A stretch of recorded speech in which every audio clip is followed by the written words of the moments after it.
to you. Who else to look to than to God this early morning? Because, I mean, we're in the first month, another month, the first day, Monday here. And I'm sure you're excited that God has granted you another day. It's a good day to say thank you to Him for giving you life. And I'm here with my guys, Bright to my left and George to my right. Good morning, guys. Good morning. Good morning. So it's a day, new opportunities, new beginnings. And I'm excited we're alive again. Well, of course, Mondays are very, very extreme days. That's how I describe it, very extreme one, because then getting out of bed is always a headache, but you got to go out there and be part of that productive society. This morning from now to 9 a.m., the team is on, and we'll tell you exactly what's up in a couple of minutes. Very exciting, and I'm sure you might have been hearing about issues about banking and all that is happening across the country. We'll have more on that, but it's a wonderful Monday morning, and we are excited. You are live, you are live. Of course, the opportunities are great. The beginning is fresh and new. Take it, grab it, and make use of every issue that will come across. Be good. You'll have a productive day. And so, in a world where you can be everything, just be kind. It costs nothing. Of course. To be kind. It's always good to be. It's good. But talking about kindness, there's one new thing that seems to bug me, where people who are begging for alms on the road seem to have taken a rather aggressive turn to doing things. I think it has to be stopped. I think we have to educate them. That is wrong. If you come to me pleading to help you, I don't think it's right to knock or bang, literally not even knock, to bang on my car, because what you do is then make me angry, and I'm no longer in the mood to be of help to you. And so I'm expecting something different. Right, it didn't used to be like that in the old. I mean, they'll come, they'll just say a thing or two. If you won't give, they pass on. But now that banging on the door, that constant, to attract your attention. It's wrong. I have seen you. If I'm led to give you, I will give you. So I think we should advise them to just move when on. it's people's birthday, it's just a free will. I know I will give you a gift. Don't ask me what gift I'm giving you. Well, sometimes you need a reminder, but remind in a decent manner rather than banging. That's all I have to say. Maybe. But over the weekend, there was also the national, I don't know whether it's now a national thing, but the guys were out there, the sanitation day. Some shops were closed. My only worry this one is that driving to the office, I mean, the refuse, the garbage, uncollected. They are still on the shoulders of the drains. I mean, from Saturday till this morning, if you go around North Kaneshi, around the Azuma Nelson Sports Complex, around the Ogo Road, the garbage is still there. They are on the shoulders of the road. It goes back to gutter. And I'm like, okay, so we'll remove them on Saturday, dump them there, and we'll leave them until they go back, and we'll go back removing them again. Let's get serious once and for all, if we really want to deal with this. Right. Okay. Well, Johnny is under the weather, so he'll be joining us in the course of the week. No, okay. But you like Accra? No, it's a secret. I won't say it. Bright always seems to have something under Johnny his and Johnny, he's not well, and so we're telling viewers so that they don't ask where he is, and they'll pray for him so that he gets better. Do you know today's date? Today is 6th. Yeah. Do you know Johnny got married on the 7th of July? Oh, Lord. That's Eve. So today's exactly 1 month. So he's celebrating anniversary. I haven't said that. But George, you've got all the news for us. I do. But do you love Accra? Yeah, but I'm told that it's one of the best meat you can have. It doesn't have the fat. It's healthy. Yeah. That's what we're told. I think for the few months you'll be having Accra season. So it's very healthy. I'm told that very, very healthy. I mean, you can ignore the cow and the goat and stick to. Well, they'll be happy if you ignored them anyway. It's not like you are doing them a favor. They'll actually be happy. But anyway, we'll have it this month. But okay, we'll manage. We'll stay on fish until they're back. Yep. Okay, so news is up next here, or favorite morning show. Do stay.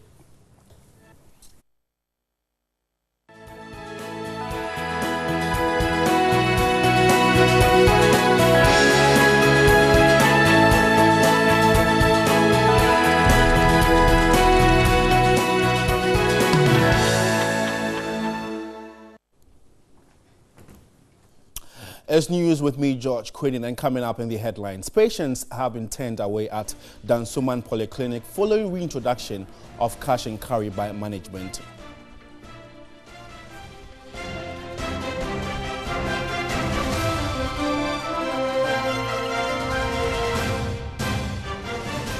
Admission classrooms of Tiong Basic School in Timpani district in the state of disrepair as some pupils use gallons as desks.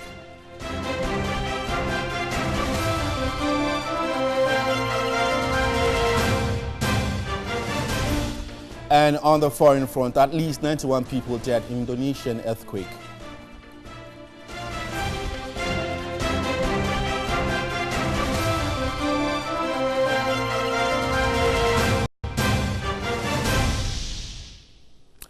Thanks for staying on the news in details. You can also watch us live on DSTV channel 279. Let's start off from the central region, where the regional command says it will clamp down on child traffickers in the region. DCOP Paul Manley Awini said the command is on high alert to dealing with the issue. Here's a report by Thomas Vincent Khan.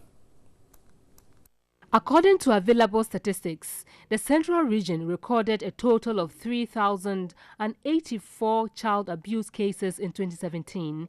In 2016, the figure was 2,423. Central Regional Commander DCOP Paul Manley Awini said trafficking of children of school-going age occurred mostly during the long vacation of basic schools. He added the police had observed that some unscrupulous adults conveyed children from the central region to other parts of the country, particularly Yeji in the Bonohafo region, to be engaged in hazardous work. Obviously, this is against the laws of this country. And again, it affects the future of those children who fail to come back to school, and ultimately, it affects the future development of this dear country, Ghana. DCOP Paul Awini said the police service had trained some of its personnel and stationed them at various police checkpoints in the central region and other parts of the country to apprehend the traffickers. He also revealed that special desks had been set up in the various police districts to receive trafficking issues. Other speakers at the event admonished the school children to report any form of abuse to the police and their parents for action to be taken. In an interview, the director of End Modern Slavery said awareness creation had increased in curbing child abuse cases. We've censored more than thousands of people, and we've had a lot of successes through people reporting cases of trafficking. In last May 2018, we rescued about 28 children who have been trafficked and used for forced labor on Lake Volta. These and many others are the outcome of our work in Ghana. Away from human trafficking, let's delve into the banking sector, where Head of Banking Supervision Department at the Bank of Ghana, JC, has admitted the central bank is partly to be blamed for the current crisis in the banking sector. He, however, said the regulator will ensure the right measures are put in place to restore confidence in the banking sector. He spoke exclusively to our reporter, Alfred Kansi. There have been calls on the state to prosecute and jail officials of the Bank of Ghana who issued licenses to the 3 banks that presented fake documents to obtain permits. In an interview with Head of Banking Supervision Department at the Bank of Ghana, JC admitted the regulator cannot escape blame. Somewhere along the line, we had challenges, and we have come out to say that we had some challenges, and we are to accept part of the blame for what has happened.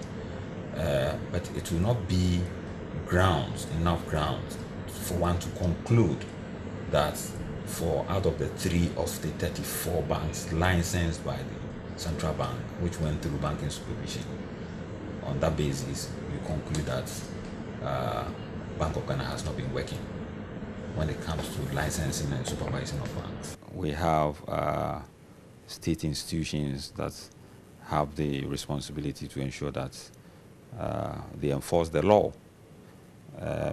What Bank of Ghana can do at this stage is to collaborate and to maybe provide the evidence available. JC said the central bank had received some proposals for measures.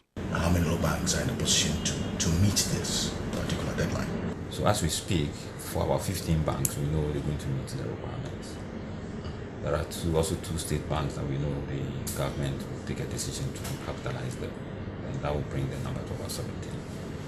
And the other banks have submitted recapitalization plans to us, and we are monitoring. Some have come to us that they want to merge. So it is hoped and that come 31st December, most banks would have gotten there. The Bank of Ghana last week revoked the licenses of 5 struggling banks and merged them into a new entity called the Consolidated Bank Ghana Limited. If you just tuned in, you're watching news here on New Day. We are live on DSTV channel 279. He became a drug addict at age 14 after losing his parents and dropping out of school. In the following report, Adjoa Dobiowusu tells the story of 50-year-old Francis Mensah, who has been doing drugs since his teen age. Drug abuse is the patterned use of a substance in which the user consumes the substance in amount or with methods which are harmful to themselves or others. In recent times, alcohol, marijuana, cocaine, and some other drugs have taken over the lives of young people. The recent craze about tramadol and the extent to which teenagers are abusing these drugs are enormous. Meet 50-year-old Francis Mensah. He has been roaming the streets of Ntin, a suburb of Cape Coast, begging for food and money to buy drugs, his daily lifestyle for the past 36 years in order to survive. He narrates how the drugs he takes aid him to steal.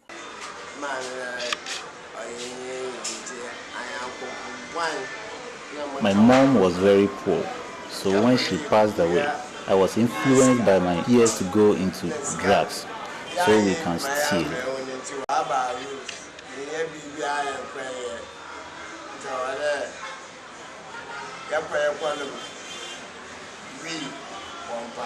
And even though Francis is now remorseful, he feels helpless about his state. If I get a rehab, I will go. All I need is good food and peace of mind. Please help me.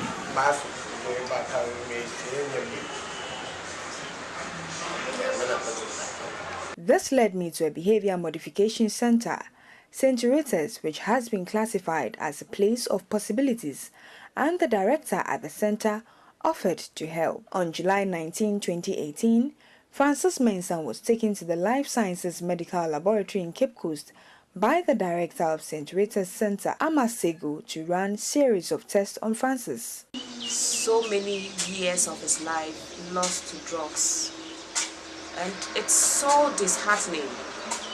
But we thank God for the good person who decided to bring him here. The director further pledged to support Francis with 1,000 Ghana cedis to start a business after recovery. The psychologist at the center, Sule, after a series of questions and tests, spoke to the news team. His position is very difficult, so you need a lot of care and attention. One, he doesn't have as much support as other addicts do get from their families. See, that's one of the key problems identified. Okay. The families are away from him. He's deep into the addiction. Normally when I'm speaking to addicts, I tell them that when you're using drugs, it could be alcohol, it could be weed, whatever you're using, from heroin, whatever it is, it will cut your ties with your families because you're stealing from them. You're taking money from them all the time, lying to them. So it will cut those ties that you have with your family. Then it's just left with you and the drug. And that's when it kills you. By your intervention, and was key. It was finally time for Francis to be taken to the center, but before that, his future after the center had to be decided. That took me to the former Archbishop of the Catholic Church in Cape Coast, Most Reverend Nketia, who confirmed he had seen Francis on several occasions and supported him in many ways, but had to give up after a terrible experience. 4 of them, 3 were sitting at the back of my car, and 1 was in front. At that time, they had started building my retirement home. I had taken 2,800 cedis to go and buy cement. I thought they were honest men who needed help and all of that. And then when I came back, didn't suspect anything. When I went to the petrol station to buy, the bag was there, but the money was not there. So I proceeded. I know where they are. I didn't know it was a drug nest. I went there and discovered that they had shared most of the money, and so took to their heels. and we caught one and gave him to the police. In short, how I got to know him, before then he had been coming with others for a long time. And so then since then I said they shouldn't come because I discovered that I was supporting drug addiction. He still had open arms to welcome Francis after his long stay at the behavior center and promised to give him a place to work and stay if it becomes necessary. Section 5 of the Narcotics, Drugs Control, Enforcement and Sanctions states that no person shall without lawful authority or excuse smoke, sniff, consume, inject in his body or otherwise administer a narcotic drug on his body. It is therefore imperative that those in such conditions are shown love and care to recover from drug abuse.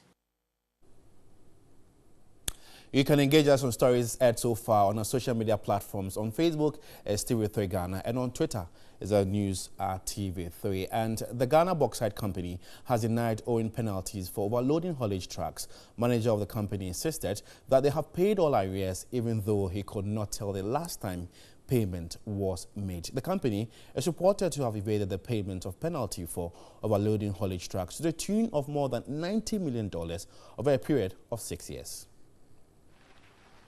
The Ghana Bauxite Company has been in the news recently for various negative reasons, including the allegations of tax evasions. The company is also said to have avoided paying over $8.2 million in 2012 for overloading haulage trucks with bauxite. But manager of the company, J.K. Fang, says these were not true. How do you prove that indeed you have paid if you don't remember the last time you paid? We don't have any outstanding, as I said, we don't have any outstanding penalties. Meanwhile, the Minister for Lands and Natural Resources says government would be investigating the issues. We need to examine what is making them feel comfortable in that position. Government don't want to be in a marriage, with an ongoing entity that's so interested in making losses. We don't want to do that. And on to education, where pupils of Tiong Basic School in the Timpani district of the Northern region are battling poor infrastructure. Stanley Bleo reports the children do not only study in dilapidated classrooms, they also use gallons as desks.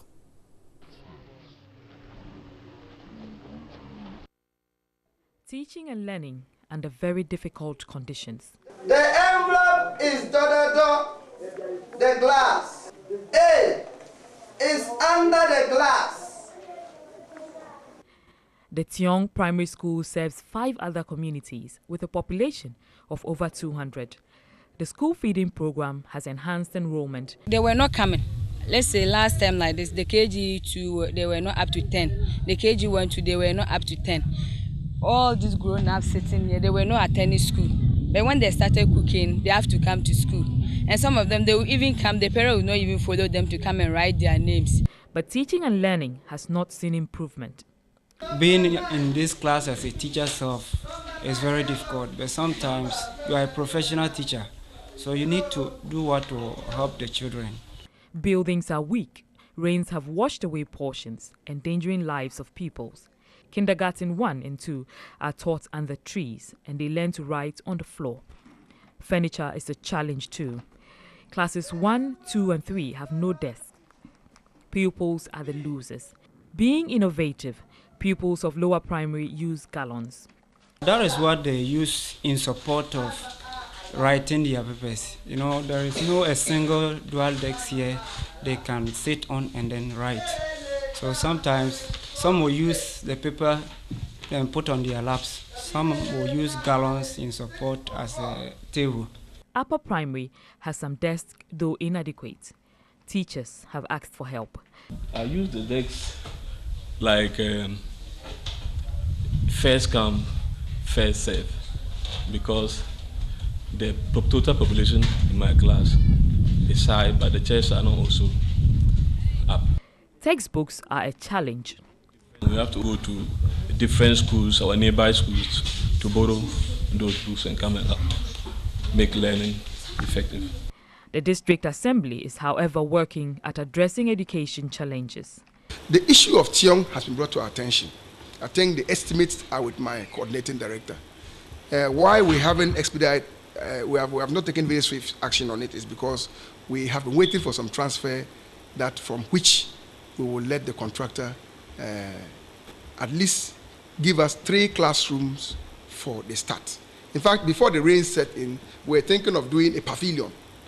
But upon the advice of my team, we said that it was better that we do it in the best of shape so that we don't go back another time to do it. I think our attention also has been drawn to that school from the Education Directorate. It is for that reason that I had to even use some bit of lobbying to ensure that that school gets school feeding so that we keep the school children together pending government's activity or government's action to get them a befitting classroom for their studies. The Assembly says it will need more support to develop education in the area. It's in the glass. C is beside the glass. Residents of Dansoman and its environs are in a dilemma over where to access healthcare following the reintroduction of cash and carry by management of the Dansoman Polyclinic. Patients who could not afford are being turned away as officials say they can no longer afford the indebtedness due to delays in reimbursing NHIS claims. The Dansoman Polyclinic has over the years been saddled with myriad of challenges. Aside a huge infrastructure and space deficit comes the issue of indebtedness. The facility, which depends heavily on internally generated funds, is unable to meet its costs of healthcare provision, mainly due to delays in the reimbursement of NHIS claims. The development prompted a decision by management few years back to reverse the cash and carry system. 2 years down the line, management say they are unable to bear the burden due to unpaid NHIS claims. As a result, patients who cannot pay for their healthcare needs are being turned away. The clinic has only one maternity ward, as nurses and other medical staff operate from corridors. There are daily congestion.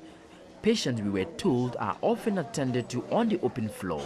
Record keeping is another challenge. Patients' folders are left scattered on corridors and on the floor.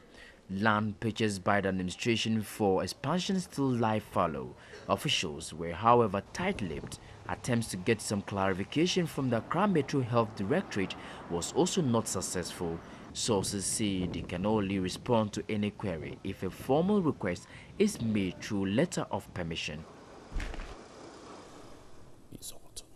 And now let's shift to the international front, where at least 91 people were killed when a 6.9 magnitude earthquake and strong aftershocks rocked Indonesia's resort islands of Bali and Lombok on Sunday, causing people to rush out of homes, hotels and restaurants. Another 200 were injured, Indonesian authorities said. The number of victims is expected to increase, according to Supoto Nugroho, the head of Indonesia's disaster management department. Hundreds of people have been taken to local hospitals and thousands of homes have been damaged, said Arifin Mohammed Hadi, head of disaster management of the Indonesian Red Cross Society. The deadly quake was 31 kilometers deep and struck near Loluan on the north end of Lombok. It was also felt on Bali to the west. The quake occurred in the early evening after sunset and was the second powerful tremor on Lombok in a week. And that's how we end news here on New Day. But we want to wish Alexander Osei a happy birthday. May your dreams and wishes come true. I'm George Kony. Thanks for watching. Good morning. Well, it's a Monday morning and it's time for us to do the newspaper headlines. We'll start off with The Finder.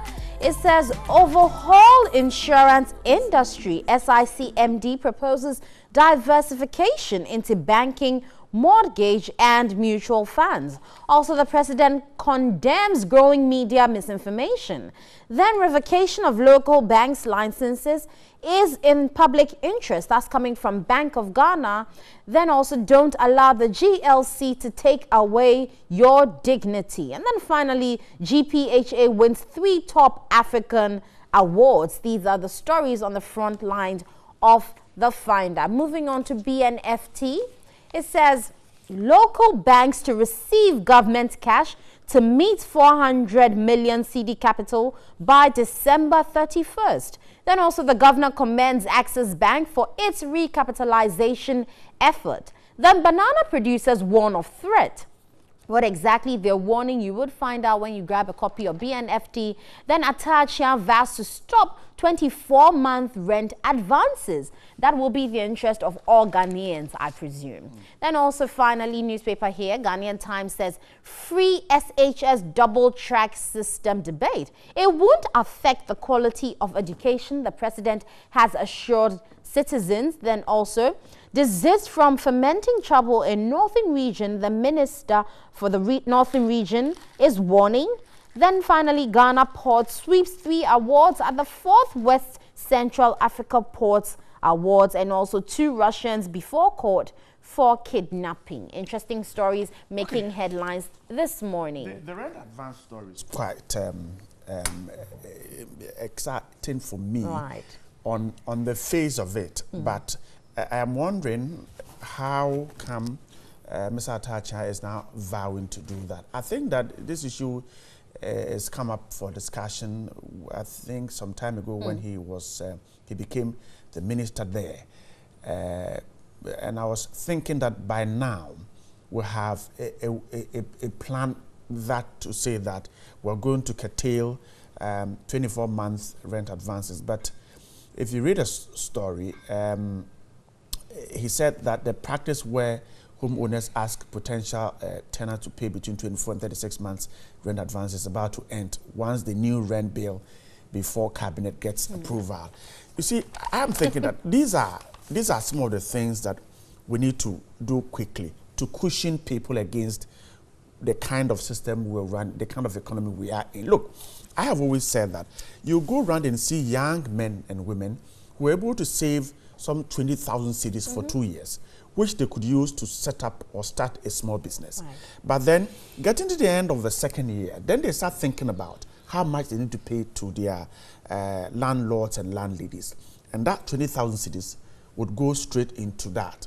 He's lost all, she's lost all, and she has to start again. Okay, so, I mean, these are things we should quickly do it. Okay, so that we get these people some room to be able to operate and operate well.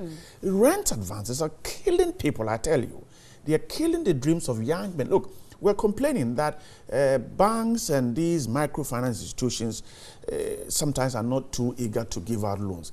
People can save to start their businesses, but particularly in urban centers, Accra, Kumasi, Takoradi, Tamale, and the rest, the rent advances are what is killing.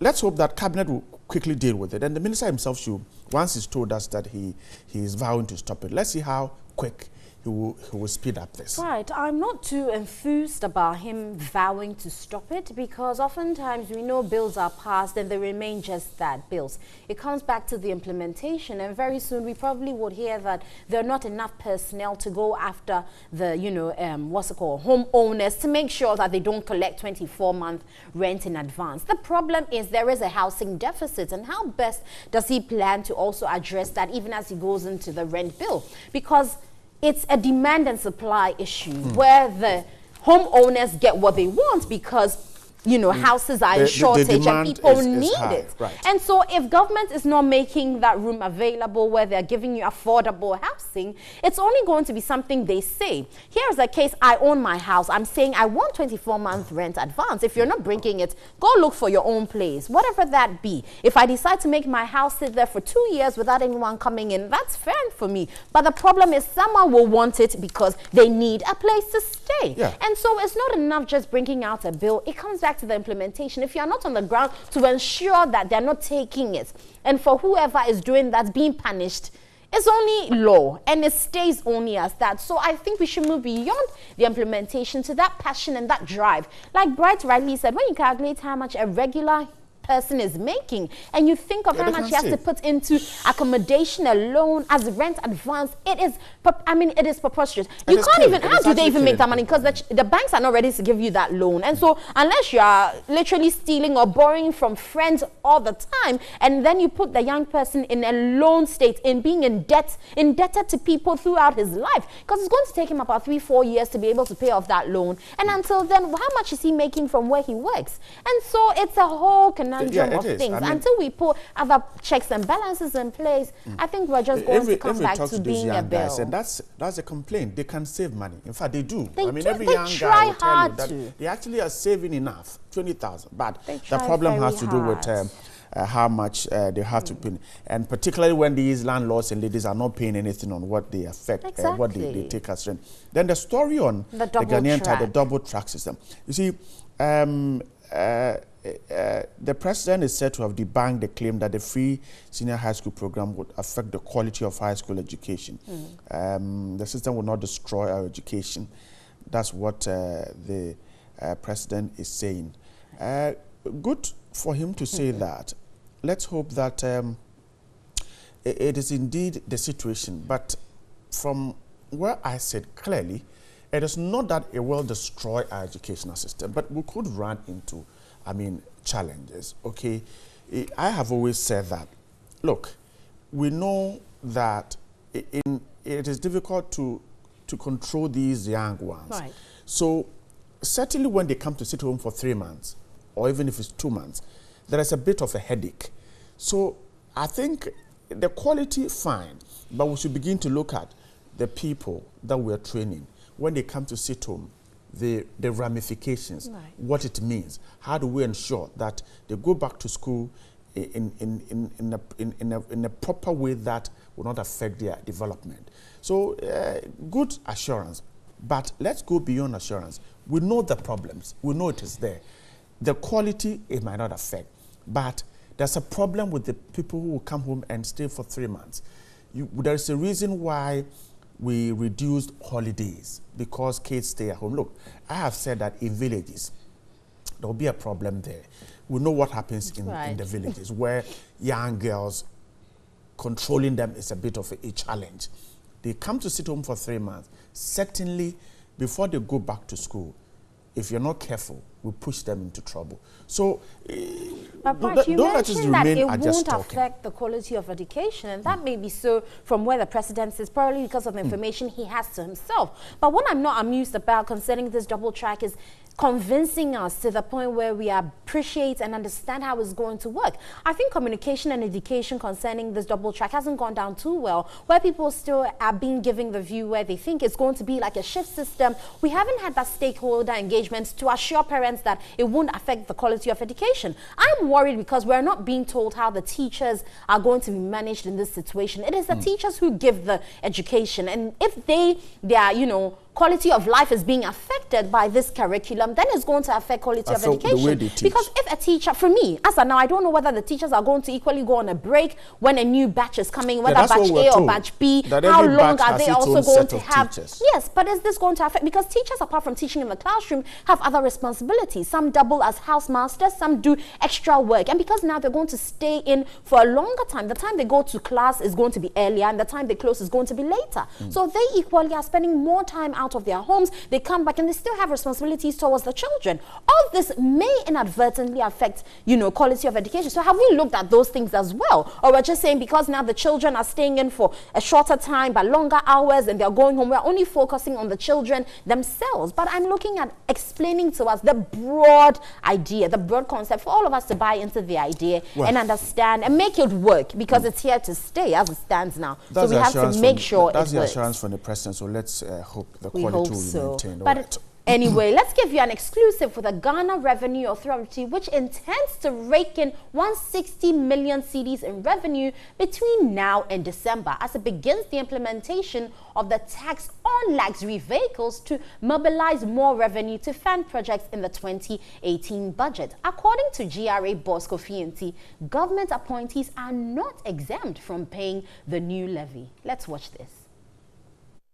There were concerns when Finance Minister Ken Ofori-Atta read the media budget review some 2 weeks ago that we're going to be paying more, that indirectly, that's what government is telling us.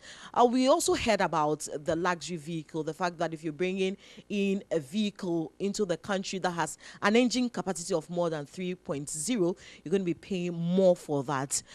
We want to get further understanding on what exactly all these means. And here with me this morning is GRA boss, the man with all the answers for these questions and more, joining me this morning. Good morning, sir. Good morning, Ethana. I hope you are good. I'm doing well, sir. We all knew about the 17.5% VAT. Now we are told that 2.5 NHIL, we are told that 2.5 Get Fund. What really does it mean? What it means is that we are going to enforce the NHIL for what it is and the Get Fund for what it is. They are levies and not taxes. So what we are saying is that going forward, the NHIL levy is going to be considered as a levy, and then the Get Fund is going to be considered as a levy. It's not part of the VAT system. So that previously, when you do the VAT of the 17.5, you could calculate all of it as part of your input VAT and be subjected to deductibility. But what we are seeing now is that the deductibility is going to be limited to the 12.5% VAT.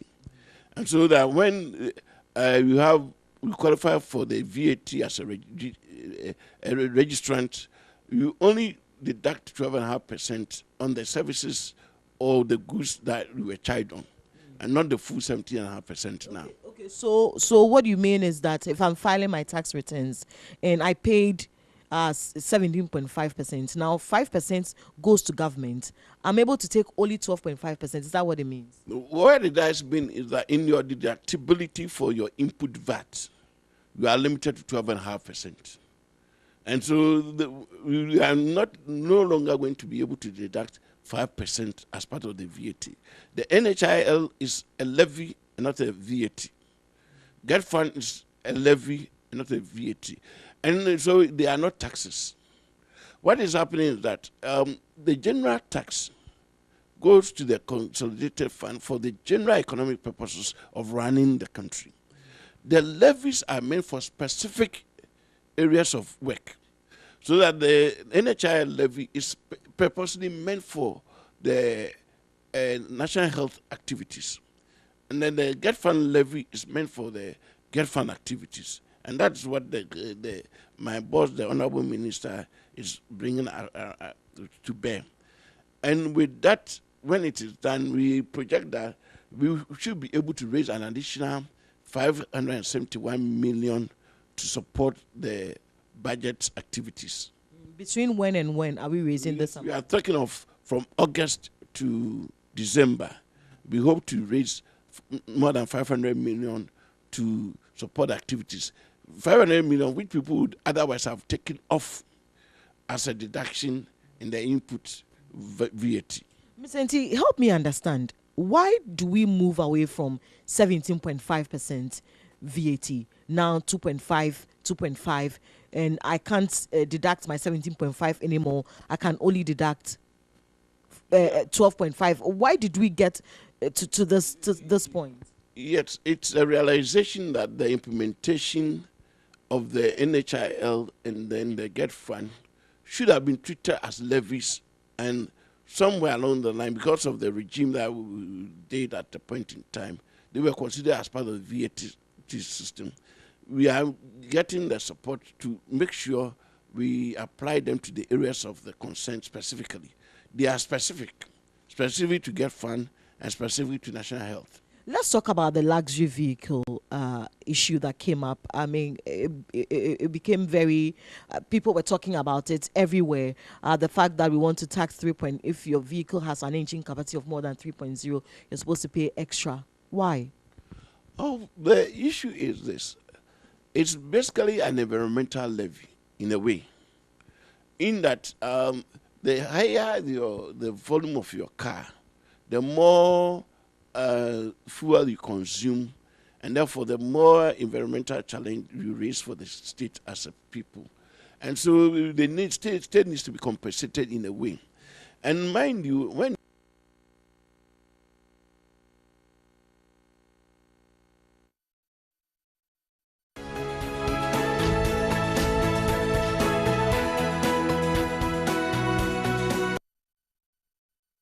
And then the more you consume of electricity, the tariff band shifts. The more you consume, the average consumption rate goes higher. But then we've not done it that way. We are only saying that, look, it's a one-off payment per year that you have to do. That if your capacity is at a certain level, it's 1,000, at a certain level, it's 1,500. And when it's about 4,000, then we are talking of 2,000. When it is 2,950, 945 to 3,450, it's just 1,000, 3,451 to 4,000, it is 1,500. And when it is above 4,000, it is 2,000. And that's how it is that we want to do. It's basically to ensure that the higher volume capacity ones pay a little more annually to support the state, because the state has a lot to address when it comes to the environmental area. And not only that, there are exemptions. There are exemptions for tractors, for commercial vehicles. So basically the purpose is for private use vehicles, which are having, Etuna, you've been abroad before. And when you go overseas, you realize that the smaller cars are many. People constrain themselves and they are using vehicles that are 1.5. And it leads to less consumption of fuel and demand pressure on fuel usage. But then we have a situation where we are rather getting accustomed to using big capacity vehicles, and then leading to more fuel consumption and the rest. So we are looking at the whole area of the use of the state's resources, and those who attempt to use it more have to, in a way, compensate the state for the usage of the money, of the resources that come our way. I know you are very uncomfortable talking about this very one, the fact that we want to see whether the V8s from the ministers and the MPs will be taxed. Would you be able to tell us whether they are part of the exemptions? The way it's been structured as we see it now, they are not within the exemptions, the way I see it. And then within the exemption area, there's a clause that says that in any other vehicle that the minister may specifically exempt. And knowing my honorable minister, in the way he looks at the society at large and the issues of equity, I would want to believe that it would be difficult for my boss to say they are exempt. No. But then there will be stakeholder consultation and the rest. And mine is the MPs who pass the laws at the end of the day. And maybe they have a higher spread to, wider spread to pursue the nation's agenda. So explain to me, if I'm an importer of vehicles, so if I'm bringing, say, 5 V8s, on each of the V8s, I'm paying the specific amount of maybe 1,000 or 2,000 on each of them. Yes. Yes, you'll be paying 2,000 per vehicle. The issue is not the object is not the owner. The object is the vehicle. So that there can be one owner owning about 10 vehicles. For each of the 10 vehicles, you pay. And not that because it's a one owner, he pays for only one. No. You pay for each vehicle. So it is specific to the vehicle and not the owner. And so, and if I go and buy such vehicles and I'm supposed to go and renew my roadworthy certificates, I will pay the same amount that he paid last year or the year before. No, it's an annual payment. So that if you buy the vehicle and it has already been paid for, you wouldn't need to pay again until the time of its maturity. So that if the person bought the car in, say, 4th of August, 2018, and he paid the annual levy for 2018 to the next time it will be falling due will be in August 2019. So that if you buy the vehicle in December 2018, you have to wait till August 2019 before, when you are renewing this thing, you do it. So what is happening is that first time people, you pay, and it will synchronize with your roadworthiness. And those already in the system, when your roadworthy fall due, and you're going to renew, that's the point when you pay. So that you are able to synchronize them along the line. And so it's not an issue of when you came to own the vehicle, but when the vehicle was first registered or in the time of the renewal of the vehicle registry, roadworthiness. We've heard in the media that you hope to accrue some 300 million cedis between now and December with this luxury vehicle tax. Is that what it is? No, the luxury vehicles, we are looking at about 104 million between August and December. About 104 million. We are implementers, but on this very one of this very vehicle levy, the collection will be done by the DVLA. The DVLA will be the collecting agent for the state on the issue of the vehicle levy. Did you engage stakeholders on this whole policy? This is a public interest issue. And public interest issue, when it is a public interest issue, it depends on the availability of time to do full consultation. Some consultations were done, but it's not as holistic as the society generally may have wanted it to. But if it wasn't done holistically, it's because of the time constraint. And when we saw the need to do it and the time we had to get it implemented, that was a bit of a short time. But it was guided by public interest. And so let the society at large look at it as a public interest, and that in the times when a lot of revenue is being called for, we look out for the situation and we say, look, we are calling our men. Let them come in, let them help the state generate their revenue to support us. And so a lot of thinking went through. We've done a lot of thinking. Actually, a lot of debates at the critical levels were done. And so the society, we want the society at large to look at it that way. That it's not everything that we have to bring everybody in. But in this one, the underpinning thing was the public interest. And that was what was done. Listen, T, there have been concerns that this government is only interested in deepening the tax net, as in taxing the same people already paying the taxes. It came saying that it was removing nuisance taxes. Now there are concerns that it is introducing new taxes that is burdening the taxpayer. What would you say, GRA? What advice have you given government in terms of efforts at widening the tax net? It's rather unfortunate if the thinking out there is like we are only looking at the same people. That's not true.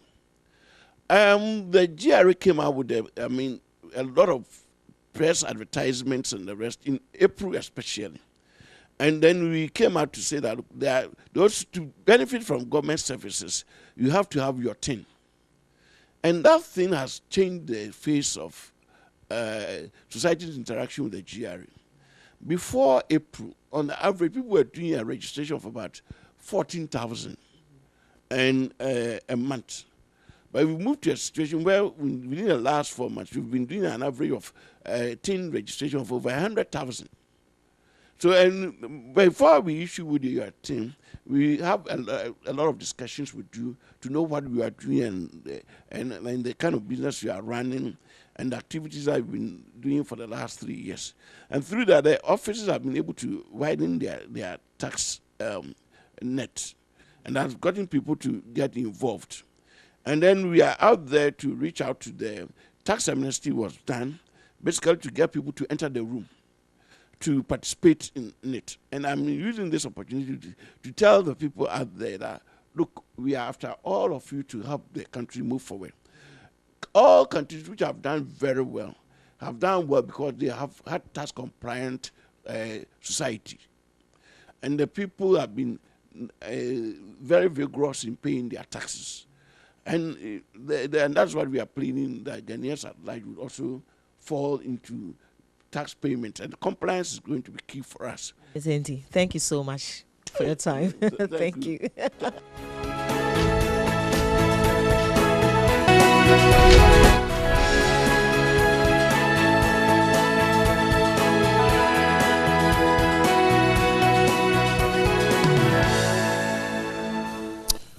All right, and welcome back. The BNFT says local banks to receive government cash to meet 400 million capital by December 31. Free senior high school double track system debate It won't affect quality of education, President assures there.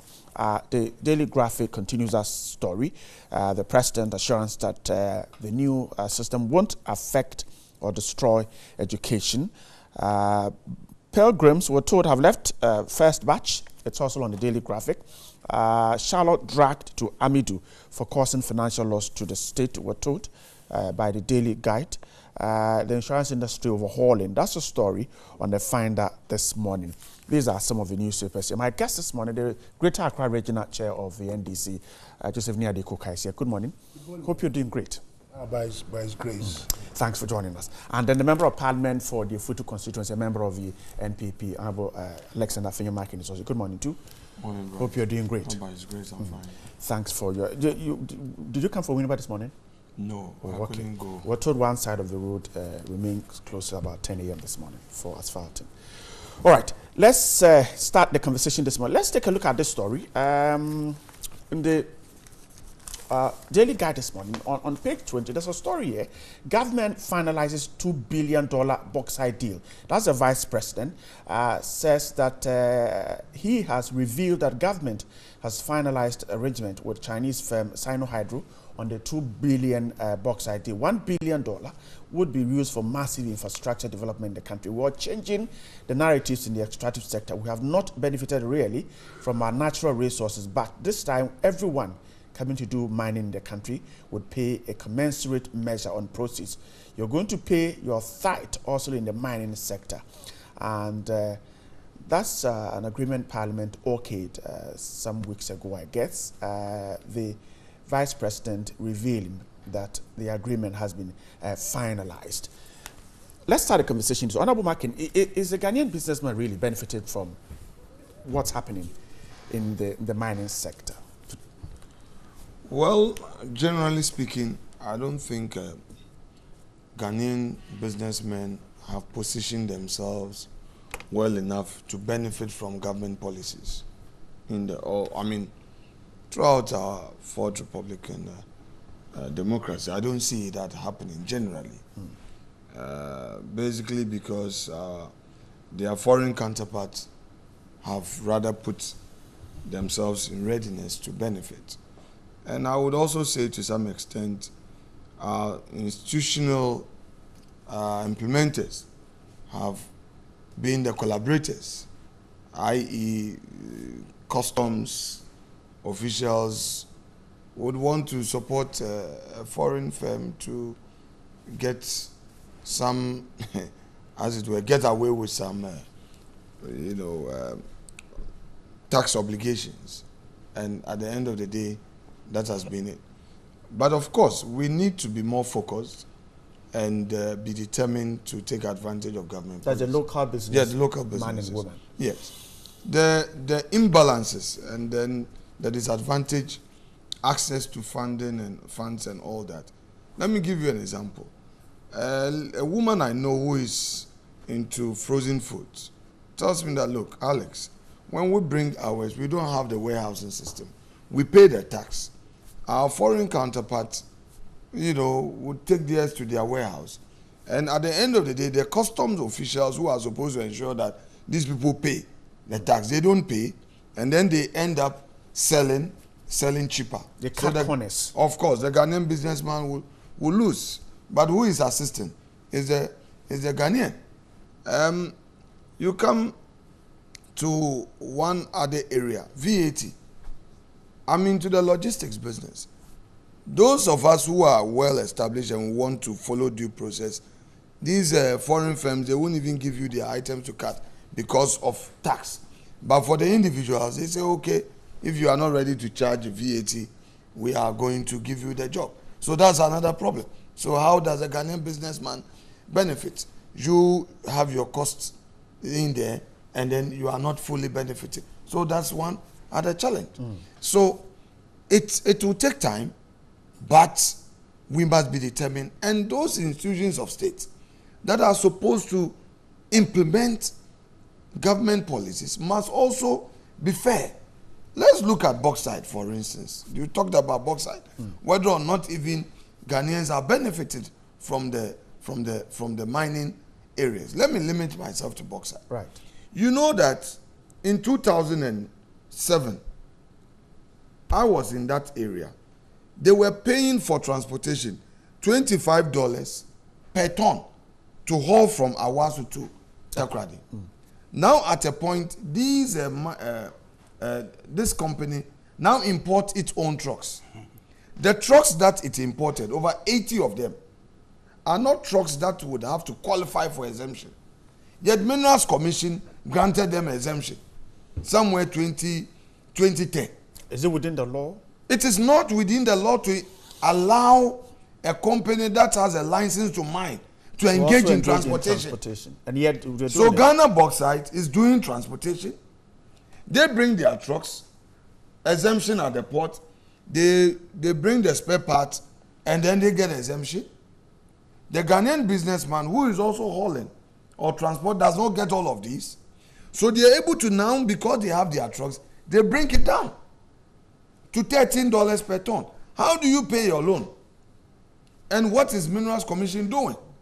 You give them license to mine. You don't give them license to transport. To do transportation. That is for local content. Now you come back to the other issue. They rely on an MOU signed in 1995. And they don't pay taxes. Meanwhile, that so-called MOU never came to Parliament. GRA, what is Ghana Revenue Authority doing? They've been doing tax audits all the time. They don't go there. So I am happy that today there is this new idea of ensuring value addition. The only reason why I support this Sino-Hydro deal with bauxite is because there's going to be value addition. Look, Ghana Bauxite sells the raw ore to its parent company in China. If you go to Bank of Ghana and you ask Bank of Ghana to tell you the foreign exchange receipts are supposed to, the records are supposed to be kept by them, ask Bank of Ghana officials whether or not they know the price per ton of Ghana of bauxite. They don't know. Ghana Bauxite does not disclose to government of Ghana how much it sells the ore. They sell to their own parent company. They've never declared profit. They have never declared profit, yet they are mining. Even now, they are not even washing the ore. The areas that the British, reserved, they said that's gold, they have gold there. They are mining that all that area, and they don't wash it. If they wash it, you will know that it is gold. So raw bauxite is going. It's going. So I am happy that today we are going to add value if it is aluminium. Now, with alumina, bauxite in a secondary stage, you can price it, and its pricing is international. Right. So if you want to do a better arrangement, that look, finance this project for me. Financing the project, you do the necessary evaluation. You know the cost of the project. Now I will sell the alumina and then use that to pay. You are better off. Nobody will rip you off. But what is going on at the moment? At the moment, it's very unfortunate, and I expect Minerals Commission to move in there and stop that mess. Who has to? I expect Ghana Revenue Authority to move in there and immediately get them to pay their taxes. Who has to whip these institutions into it? It's a big question you've asked. Perhaps Iyoko must, but Iyoko and FIC, they are also a failure. They have been chasing Sakawa boys. Because when I heard this bank, the failure in the financial sector, I said they have also been a failure because I've been fighting them for the past 5-6 years. They are more interested in freezing the account of a Sakawa boy, somebody who is at the cafe trying to make some $5,000, $10,000 from a white man who is also greedy for gold, who wants a partner in Africa and doing love scam. Their focus is on them. If you go to Yokov today, ask them to give you records of freezing. Over 95% will be account frozen for, Sakawa boys, FIC. Instead of them to have done the checks, control the financial sector to check the laundering, all the irregularities going on, their focus was on the Sakawa boys. Go to FIC also. They are at BOG Annex. They are there. Go and check City House. Ask them to give you records. Let TV3 ask FIC to give you record. over 90% of it would be $5,000, $10,000, and Sakawa boys. Where the huge ones are left. Meanwhile, the institutional failures are there. That's where you are supposed to check. Okay. These tax issues, it is FIC that must check Ghana bauxite for laundering money, check them why they are not paying taxes, and report them to GRA for GRA to enforce. But they are not doing it. Okay. And they will be chasing the Sakawa boys. Okay, I'm grateful. Near the cooker. So the point is that, I mean, over the years, Ghanaian businesses have not benefited from all these issues from the mining sector, all these deals. We're losing revenue and all that. Perhaps time to wake up. Good morning, Bright, my brother, and your esteemed viewers. Alex has said it all, you know. I mean, the challenges faced the Ghanaian is capital investment. Most of these mining companies are foreign-owned, and when they come, they've got the capacity. And the Ghanaian companies don't have the capacity. How many Ghanaian mining companies, I mean indigenous mining companies have we got? Look at, go to Boasi, go to Takwa, all the mining places. You know, well, you look at a place like South Africa, right, where they have also got minerals. The indigens, the companies are home-based. So all that they extract or the revenues stays in the country. In our part of the world, it is, and we also, because we don't have the infrastructural ability to pursue these kind of things, what we do is we give them a lot of exemptions. They come here, we give them 5 years tax holiday, 10 years tax holiday. So if my brother is saying that they are not paying that, the fact of the matter, we have given them tax holidays. I'm talking about those that came about as a result of supposed executive approval, okay, which never went to parliament. Okay. Because the rule, the constitutional provision is that it is only parliament that can grant that tax exemption. Yeah. And I went to court. My problem is I even went to court against Ghana Bauxite. And the court ruled against me that I don't have the capacity. Because it is GRA that can go and enforce. Come in and enforce. And that. GRA since 2015 has been aware of this judgment. And yet they are not going to Awasu. Meanwhile, you, Adekoka, and Afenyo Markin, perhaps because we are businessmen and politicians, they will come and do tax audits. Between 2009 and 2016, there were 3 tax audits at Trade Fair, Excel. I'm sure the GRA might have come to do some tax audit there. But why are they not going there?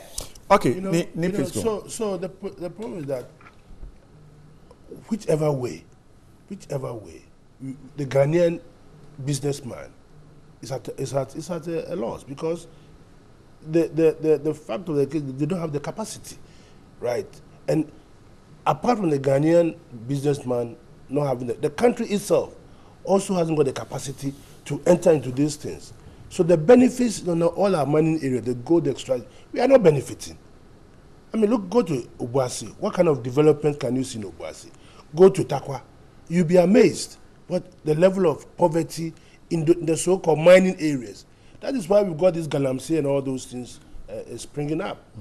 Because the only way we can is to go to the bottom level and extract a bit of our own resources.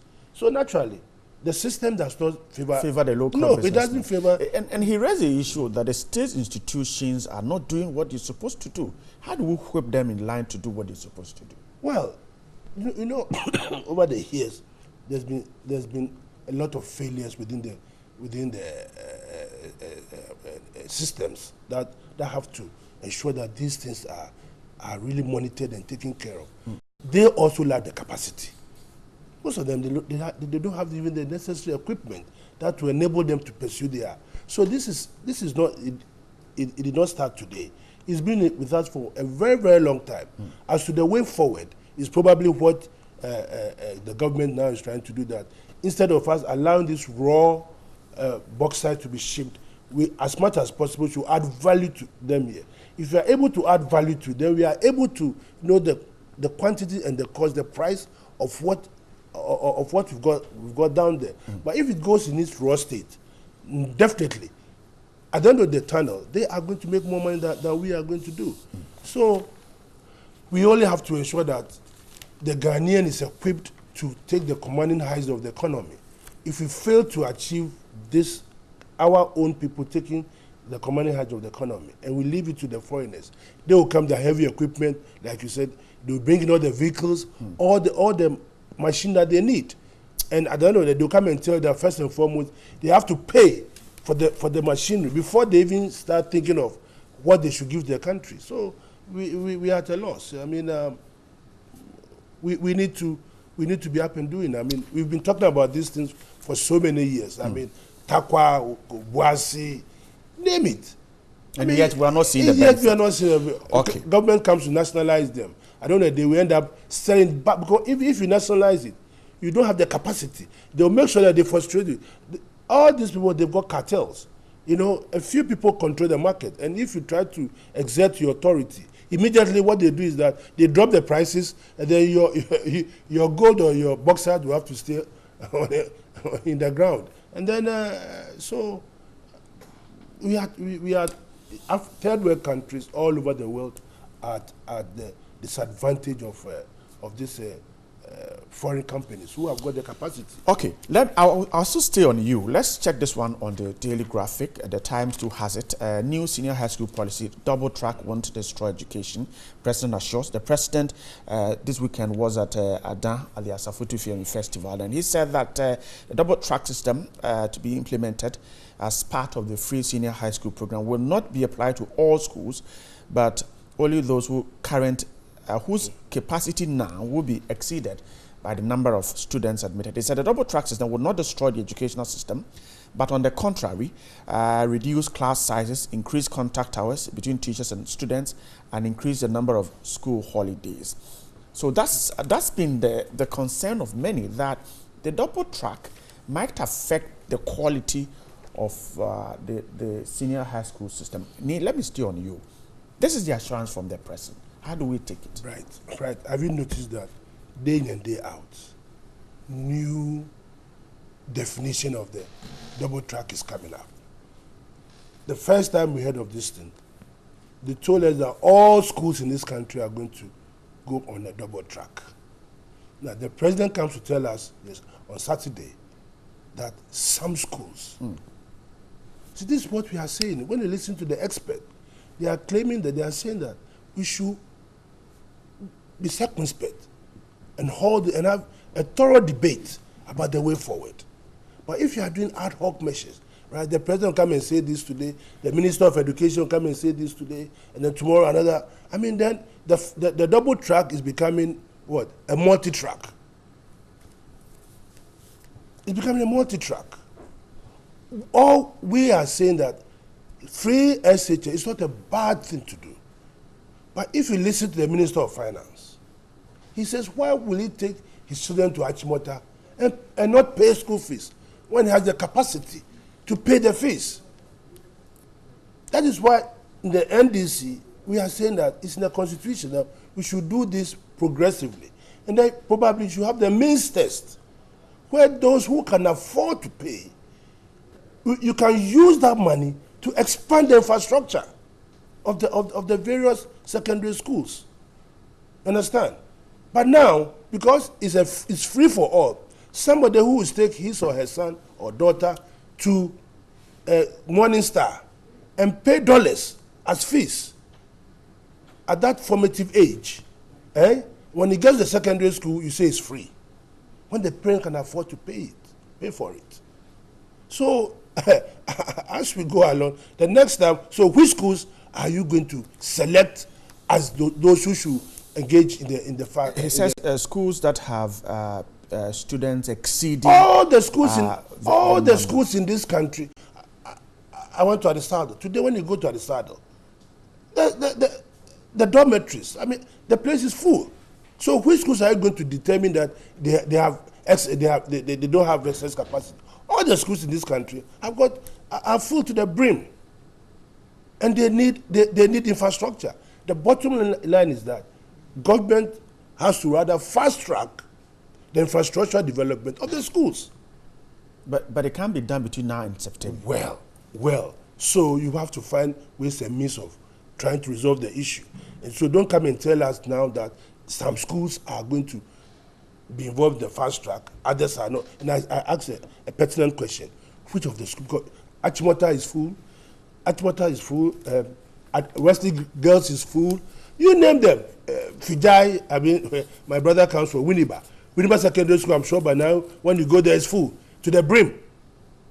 That is why we said earlier on in our administration that we are building 200 day schools. At the moment, we have got 123 at the various stages of completion. When they came on board, all that they needed to do was to fast track those things, because this school has been dream shaken. You understand? You realize that you are looking at my face. You are looking at my face. Dream shaken. We knew that at a certain stage of our development, our children, there's going to be a huge incremental in the student population. So we said, let's build the 200-day schools. We started, given that we couldn't even complete it, but we started the journey. So when you came on board, all they need to do was to fast track this thing and complete them. If even we did only 10, at least a journey has started. You know, you put all this at the halt, and now, 2 years down the line, you've come back and you are telling us that we are going to choose certain schools. When you go to all the schools, some of them are using the chop room for dormitories. I mean, some of them are sleeping on verandas and all those kind of things. Schools? I mean, when you go, you go and search. No, I mean, just to help. I'm not sitting here to tell you which schools, but there's ample evidence that the schools are crowded. When? Only 2 days last week, school, some of the concerned headmasters requested that the schools might be decongested. The problem is there. We should run away. And it all boils down to infrastructure. And we are urging the government that instead of tinkering with the thing, let us do the right thing. Let us increase it. Without infrastructure development, think about next year. Next year around this time, the third stream of SHS are come on board. So you can imagine. And that I don't think the 400,000, probably to be more than that. So you come back to square one. Honorable your market. Right. So some have suggested, for instance, that get the private schools who claim they have over 250 schools on board the system. You can reduce the double track system to a minimum. The conversation is that it will affect quality. The president says no, it will not. It will rather improve quality. Okay, Bright, let me pause and ask Mr. Adekoke a question. What is the policy of the NDC on education? We said progressively free education, and then we're going to ensure that infrastructure. We put infrastructure in place so that these students, if you live in Adenta, you don't have to go all the way to Central. In your timelines? We give timelines. Progressively free. Yes. So at what point until you have put in enough infrastructure. It's very important. That is why we said. Let me answer. I only want to know the timeline. So did you have a timeline? You actually be a timeline. I'm saying that we started by saying we have been the 200 schools progressively, right? And I'm saying before we left office, we had 123 in various stages of completion. I'm asking a simple question. Uncle Joe.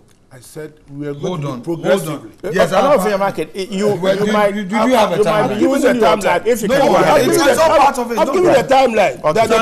The timeline is dependent on how infrastructure. Okay. Exactly. Right. So it's not definitive. No, it's not. You didn't have a timeline. We never knew when. Hold on. When you use progressive, what do you mean by being progressive? Hold on. It takes time. Yes. We will never know. Probably. Thank you. Thank you. So you see, there's a difference between the NDC and the MPP.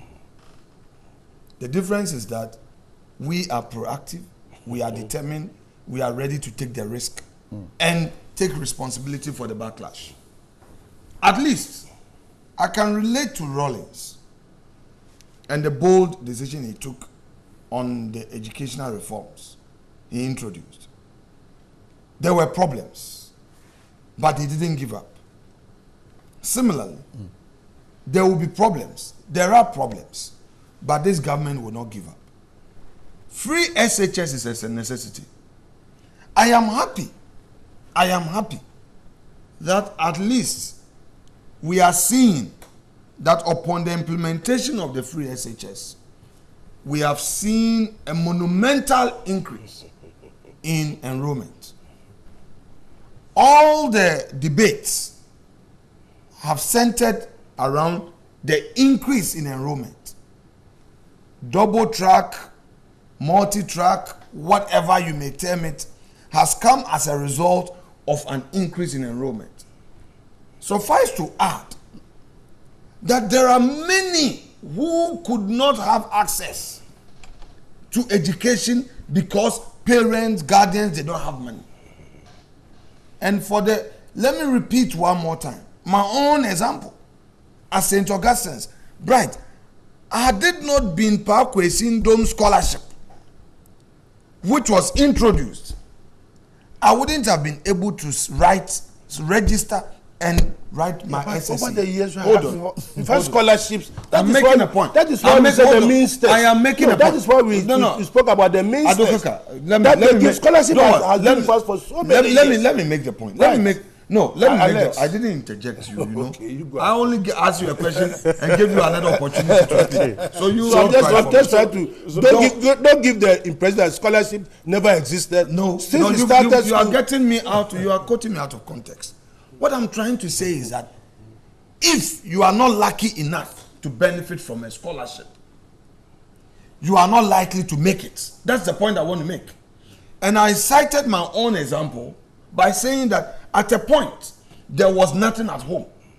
It took somebody's scholarship, which I had to compete for, to get me out of the woods. That's the means test. Yes, and I'm saying that, again, at a Crawford in my constituency, a small village near Atetu, a boy who had done so well at his BEC could not go to secondary school.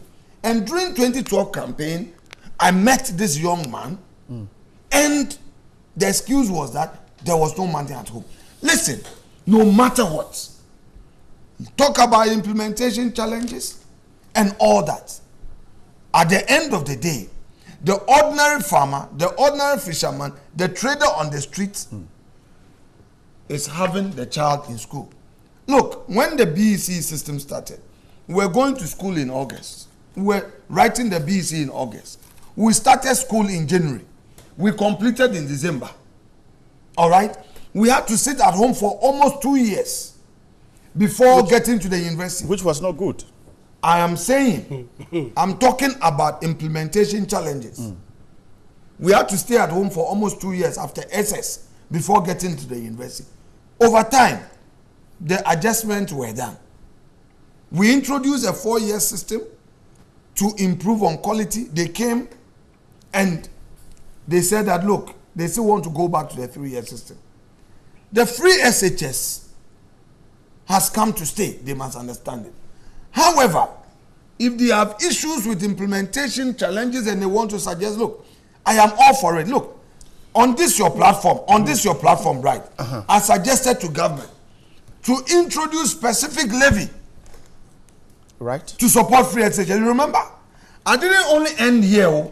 I debated it on the floor of the House. I also went ahead to prepare a statement just for posterity to take note of my views. Anybody who has other ideas is free to suggest same. However, the government has its position. The position of government is that, look, there is going to be an increase in enrollment. As a result of that, we are introducing the double track system now specifically to address situations in schools that would have huge numbers. The president only clarified a point that if a particular school, all right, they have not exceeded their capacity, there will be no point in introducing a double track. It's just an explanation of the point. Is the government ready to listen to the Conference of Private Senior High School who say that this 180,000 the government is worried about, they can absorb them if make no mistake. Never ever think that the government as it is merely made up of politicians who do not appreciate the value of education. Make no mistake. How do you mean? Yes. A government will always have its backroom advisors. And I can assure you on authority that on this occasion, as has been the previous, this government has a team of experts in the educational sector advising it and assisting it on the way to go. However, be always certain of differences in opinion. Those criticizing may also be experts in the education sector with different ideas. But take it, the government will listen to the heads of private institutions, and you see all these things are coming up as a result of views here, views there. So don't let us get it out of hand. I am happy about the debate, and it must be going on like this. It will take a minimum of about 5 years for us to get to equilibrium stage, all right, where things will settle in properly. It won't just end. All the problems will not just end. And he quoted Honorable Ken Oforiatta, suggesting that, look, why don't we perhaps look at a discriminatory approach at implementation? I have held that view before, and that view hasn't changed. I was of the view at the point when we were introducing this system that, why not perhaps say that for any child who attends a public JHS would have access to free SHS. So for instance, if I attend a government school, I will not have access, I will have access to free SHS. If you go to Morning Star, like you said, if you go to Christ the King, if you go to Moon Day International School, because your parents could afford, you would go through the normal system and pay. I have a personal position. You support that? Anybody in my constituency who comes to me for a school fees and says that, my child is at Amper Preparatory, St. Paul's, HNE, I say I won't pay. Say, but to me, primary school, one private school, one.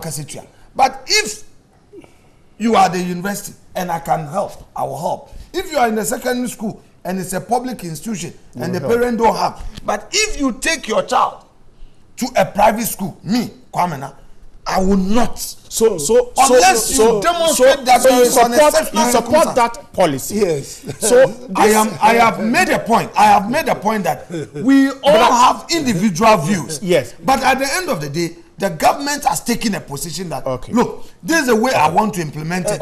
And let's move on. However, as we move on, as we move on, the likelihood of changes being made to the policy to a level that would be acceptable to all, where everybody will be happy with, of course, we would get to that level. Not necessarily getting 100% support. Okay, so you are saying that government has not read out completely the private senior high schools? Were you part of the O-level system? Yes, I was. Good. I am sure there are many who today will still wish that we got back the O-level, A-level system, correct? I agree. There are many who never wanted the SSS system. Because of what? Maybe they will say, quality has been compromised. But we have SSS system. We are getting lawyers, doctors, engineers. Our children are growing out of it. So as for the issue of people being 100% in agreement, you will never achieve that. But what is important is that we have introduced a free SHS system. The evidence is that many poor people are benefiting and are taking advantage. And this is not an NDC government. Right. Okay, Nikami. During the term of the NDC government, student intake rose to one of the highest level. More than 180,000. Exactly. You see, so if my brother tells me that over the year we know that definitely children are growing up this country population is rising, and definitely every year intake will go up. That is why in our wisdom we said, let us build the day schools, because we knew that in a couple of years' time there will be incremental increase in student population. So we came and we said we're going to build 200, and we started. And I can give you a good example. When you go to Medina, you can see the schools there, where previously those children within the Medina catchment area who had qualified would not have access to SHS. There's a school there that they can now have access to. So we were not sleeping. What you are saying now is that you have implemented a policy which you did not think through. Because most of the experts, I mean, I was listening to Professor Adai Mensah recently, and he said, at the end of the day, we are going to end up training up students who, when they go to the tertiary level, the quality, right, of their education will be wanting, will be found wanting. You understand? So these policies are laudable. But before you do those things, you have to make sure the students are in a comfortable zone, right? Instead of having 200 children in one classroom, what kind of education are you giving to them? But you've not really told us what Professor Adai Mensah told you. You've not really said what he said. Oh, Brian, Alex. No, Brian. It's important because he says he's spoken to an expert. I said I've listened. Tell us exactly. I said I've listened. Oh, you've listened to him. What did he say? I'm just telling you. What did he say? I mean, why not? I want to know so that we all understand. Maybe you don't watch the news. I don't like it. Maybe you don't listen. What did he say? No. I'm not against him quoting him. Yes. I only want. You see, we want to enrich. We want to enrich knowledge. Are you the host? We want to appreciate. We have an appreciation. Tell us exactly what he said. You're not in court. You allow him to. You should tell us exactly what that means. I said. So that we'll learn something from it. What you are not in court for me to give you exactitudes. You are not in court here for you to cross-examine me. I'm telling you. You said you have listened. What did he say? We are doing cross-examination. I've just told you. What did he say? I've just told you that he even said that the way we are going, you end up China students when they go to the tertiary level will be found wanting. I've made that statement clear. Absolutely. But I'm sure you listened to his interview. I have. Exactly. So if you didn't listen, when you finish, give him the tape. Listened. Give him move the on. tape. And what did he say? Alex, man. No, I'm only asking. You haven't changed. I don't like. He just told you that he said that we might end up telling our students who are below the by doing what? That's what. If we by don't doing quote the the man double out track of context. system. That's what he said. So you allow him to go on. He said we might. Exactly. So we should ensure that the implementation of the double track and he also supported the finance minister's idea that let's go can pay. Please try and listen. Try and listen. So you ended up even. You see, by asking questions, we clarified. Clarify what? At first, you wanted to go to. Allow the man to wrap up. I'm not going to talk. Okay. I'm not. He didn't condemn the implementation of the double track. He did not. That's the impression he wanted to create. The double track. Look. The double track, we are saying that you are going to ask students to sit in the house for 6 months or 4 months, whatever month that you sit there. And that do not ignore the benefit of the child. Right. So if he goes to sit in the house for 6 months, by the time you go back to school the next 6 months, you have been, the mind will have been warped. Idle minds. You are going to have a lot of people even dropping out of the school. We are saying that do this thing and make sure that have a priority. When Professor Mills came, and there were children going to schools under trees, he fast-tracked building schools and eliminating the schools under trees. So what you stayed at home for 2 years before going to the university under your regime? I'm talking 2 years. No, you are talking about a policy. Because it was not a policy. Because you could not manage labor issues well. It affected us, and we had to stay 2 years. But is it good that we stayed in school? We stayed home 2 years before going to school. It's not good. No, I don't think that's what you're saying. No, in relative terms, you see, he should argue it well. A policy so that is not what you are saying. Yeah, exactly. That. Okay, but I'm trying to draw his attention. So the fact we had a worst case scenario, which was not even born out of policy, but which was not good, and so must not be repeated. Obviously, okay. Obviously, I'm saying which was born out of government inability to resolve the I'm drawing his attention. Let's move on. We're getting closer to the top of that. When his back is on the wall, and then he starts trying to wiggle his way out of that. What you are saying is that free SHS is not a bad thing. Emphasize that well. Emphasize. Let it be. I'm not for your market. You are implementing a very bad policy, which will not inure the benefit of those whom you are supposed to ensure that they get quality education.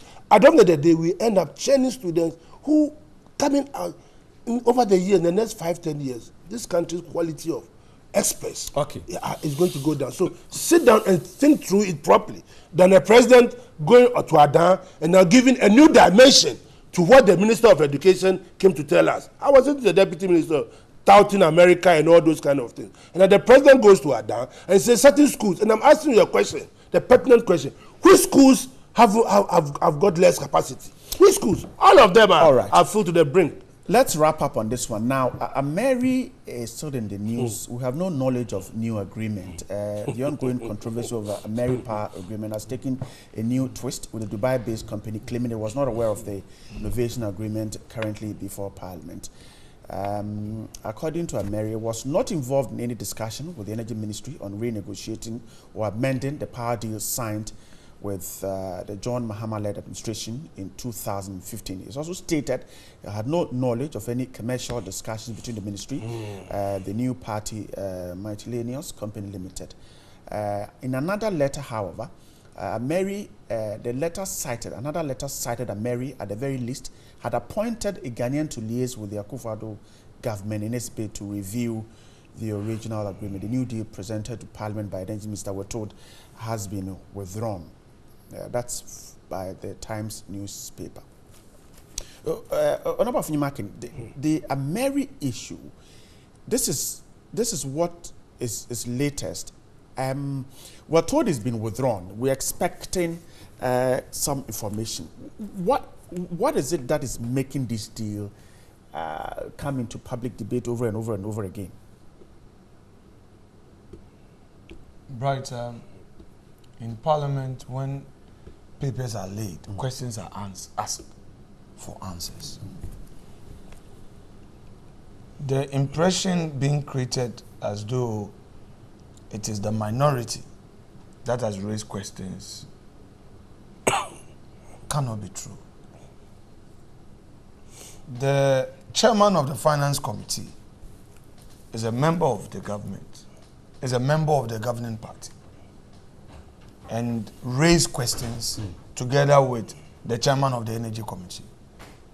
And at Parliament, when it comes to committee deliberations, members don't go partisan. Issues are raised. Of course, it's at the plenary that you will see sometimes partisan positions being taken. So, I should say, the Parliament, as an arm of government, has raised questions. Right. Those questions have found space in the public domain, discussions going on. What are these things? Let's get answers and all that. As we speak, we're on break. We're on break. The energy minister has not made a public pronouncement.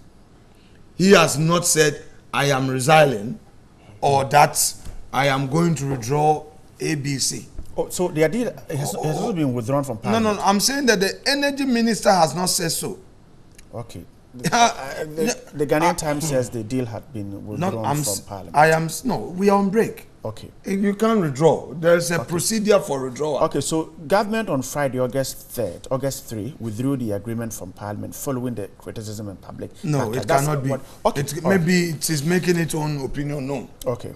2, we have not heard anything from government. But we've heard opinions. Government has spoken. No. That they've withdrawn the thing. No. No, get it. I'm making a point. Because if you are withdrawing, you withdraw from Parliament. That's the point I want to make. But on the government level, now they will come to Parliament. No. What I'm saying is that the withdrawal must come from Parliament. Okay, all right. So let the concerns expressed continue. All right? To me, we need to get the best for the people of Ghana. So if a particular negotiation doesn't appear to be sitting well within the terms of value for money, savings to the public purse, the better it is for same to be withdrawn or to be looked at. So there is nothing wrong with any decision to withdraw if it happens to be the case. We would have to rather commend ourselves collectively for getting the opportunity to look at some of these things and saying that, look, this is how it is. That is somebody's opinion. But the general view is that no, we need to review it or we need to have a second look at it. If in the past we had the opportunity to engage in such a debate transparently, would have made more savings. An example being a CDB loan, where we ended up paying over $300 million in penalties alone to the Chinese bank that was supposed to give us a loan. The car power. It never saw a parliamentary debate. We even ended up in court on that. So I am happy that a document is in the public domain. VRA officials are expressing their views. Parliamentarians are expressing their views. And it is not limited to the minority. I have quoted the chairman of the Finance Committee raising questions. The chairman of the Energy Committee raising questions. Members of Parliament on the majority side also asking questions. And as we speak, the thing was put on ice because the committee had demanded for some information, which information the ministry was supposed to gather and by way of response furnish the committee before it comes back to the plenary. So that in itself should tell you that Parliament is doing its oversight. Okay. So don't let us claim partisan victory or create the impression that somebody was up to some mischief and same has been uncovered. In any event, the deal itself, we had issues. We had issues. The new or the old deal? No, the old deal itself, we had issues. Okay. Which led to all these negotiations here and there. All right. Let me get near the cocaine. Right. My heart bleeds when I hear my brother trying to circumvent and trying to bring CDB and car power or whatever it is. You know, we are talking about a situation where the president comes to tell us that he was misled. No, the president hasn't said so. If a newspaper, Bright. The same way you said, Gabi talked about VAT. Is if somebody posts something on his Twitter? But don't say the president.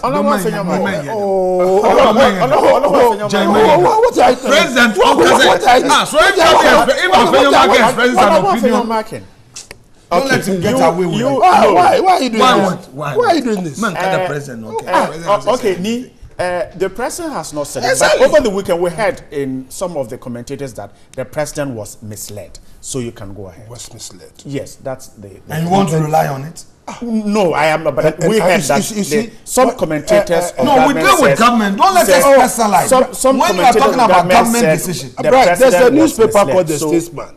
And who is the the owner of the Okay, so the statesman reported. They reported that. I'm not reporting. That's the headline. Right. You know, and I'm saying that if our president, why you don't? This guy is just distracting me. Okay, go on, you go. Don't bring us together again.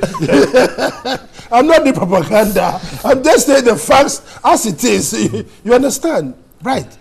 So if the president refer to government, don't refer to. I said if the president says that he was misled in bringing this and allowing his private or executive secretary to send a memo, a covering letter to Parliament, that the president has gone through all this and has accepted the agreement and has brought to Parliament when Parliament was rising for it to be approved. Then there's something untoward about this. In any other jurisdiction, the government will be in crisis.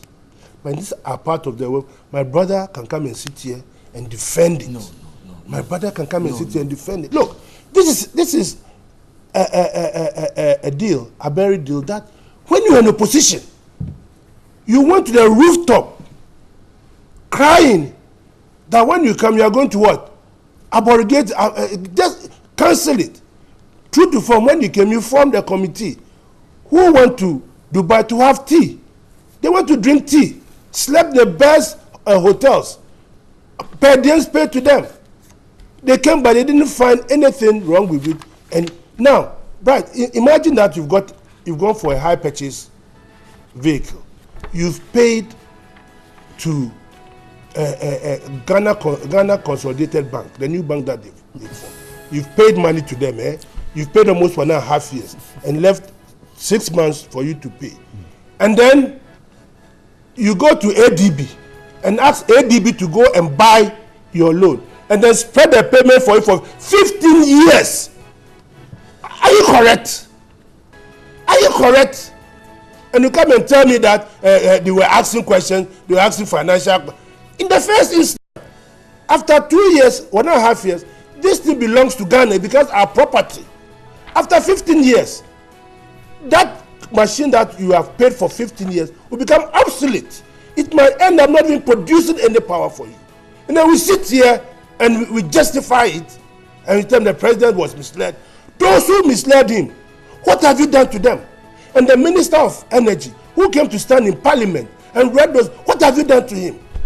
He should have been sacked for misleading the president. They should have sacked him. He shouldn't be at post within the next today the president should do something about it. Let's be serious in this country for one moment.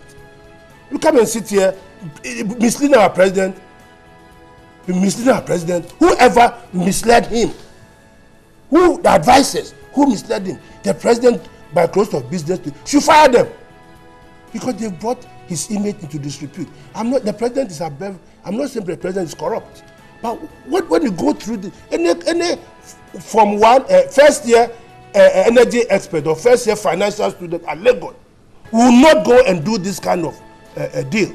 First year. All right. It's just about 8 o'clock. If you find yourself in is the president going to fire if those you involved? Find yourself in Shylock, is the president going to fire those involved? Right. Okay, let me answer you. If you find yourself in Shylock's house and you attempt to even take his daughter as an in marriage, or you take a loan from Shylock, I see. Be assured. Be assured that you get a Daniel Justice. Okay. So that's the Daniel Justice of 50 years of rehabilitation. That's how we're wrapping up the show for this morning. Honorable Alexander Afenyo-Markin is the MP for Efutu, a member of the NPP. Joseph Niadekoka is a member of the NDC, Greater Accra Regional Chair. He's seeking re-election. Oh, yes, of course. The good people of NDC in Greater Accra will retain me because they know I'm a fighter. Right. And I'm like my brother here. We are fighters. We want this country to be at a level that when we are dead and gone. But he made a good point, if you've not closed us, he made a good point on the close season, the August. The August. Oh, I think we are back now. Yes, I mean, he made a good point and I agreed with him perfectly that if we are implementing a close season in here, then our neighbors, Togo, Cote d'Ivoire, should also ask. We don't have fence walls in the seas. So he made that point and I supported him and commended him highly on Peace FM. And he will not say anything. Thank you very much. All right. Have a wonderful morning. Stay right here. The response after this, and then we'll have more coming up. This is New Day.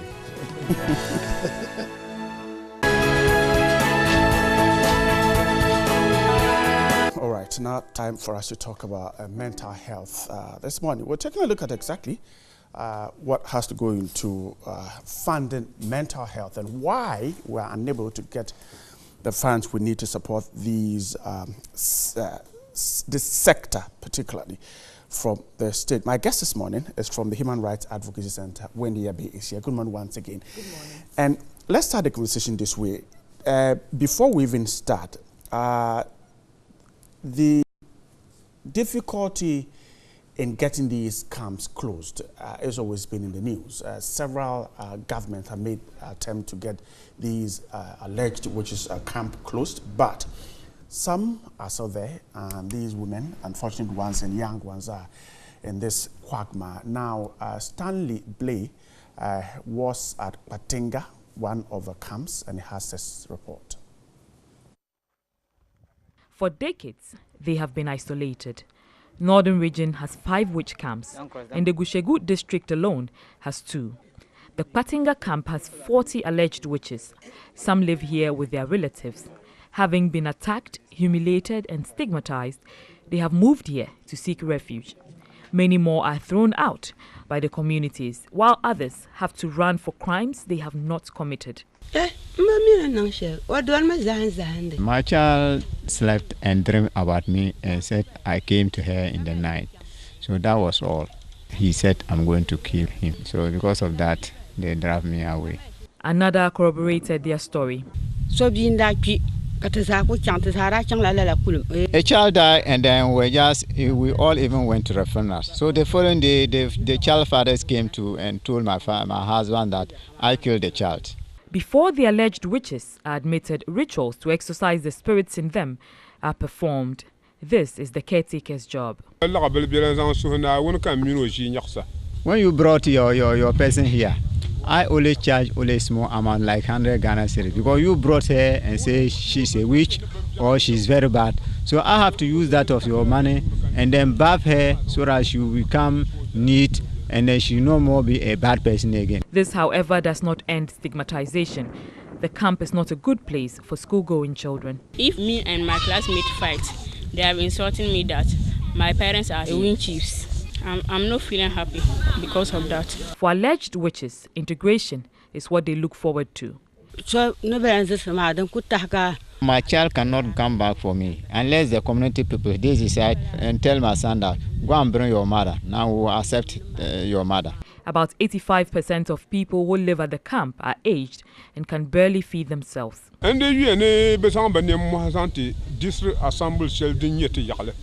the feeding, they are suffering. They don't get food. So we told our district assembly to come to our aid. But after now, they haven't looked upon us.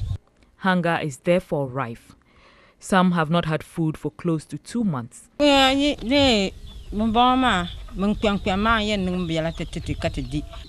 of my other colleagues who are staying here, normally when I'm short of food, they normally provide me some food. The Gushegu District Chief Executive, Issa Musa, disclosed the assembly will now include the needs of the camp in their plans. Sometimes we even involve them when we want to do budget listing. We ask them to come, they will come and we'll listen to them. Yeah, they have been coming here. We sometimes, get some materials, go there and some items and distribute it to them. But maybe because of the word alleged, there are some people who don't even want to go near them.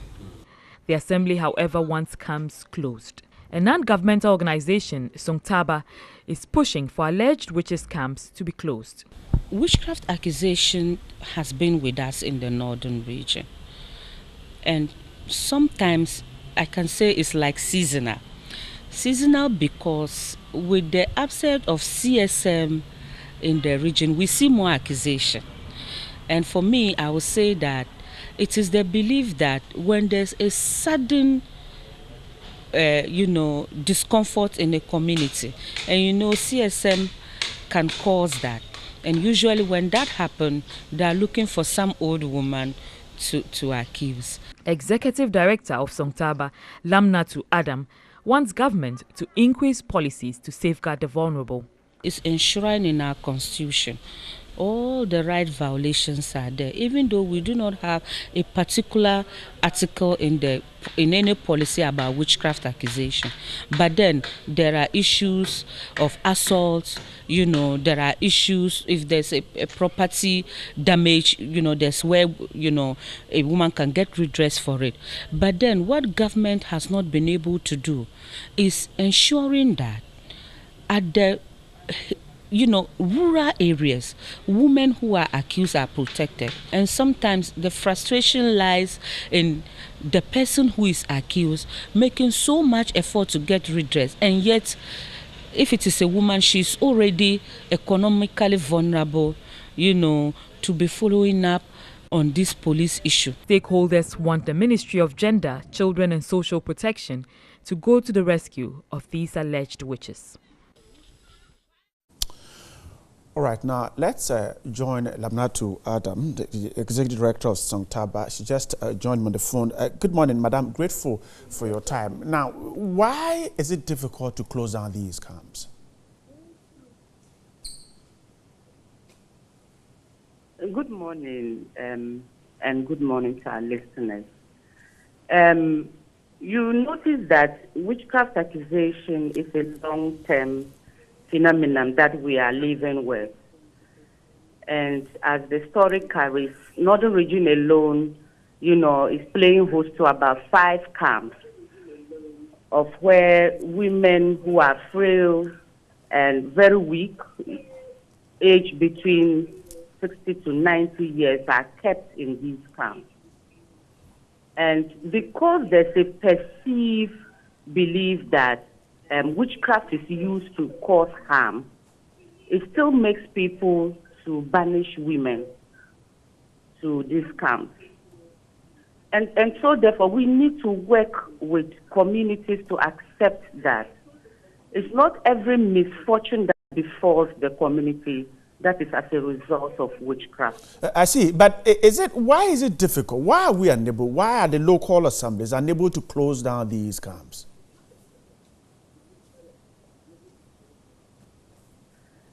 Because there's a deep-seated belief in witchcraft, And because of this belief, people are cautious about it. It is enough for a chief to say that I cannot allow this woman to stay with us, because if that happens, all the young men who are catering for this community will leave.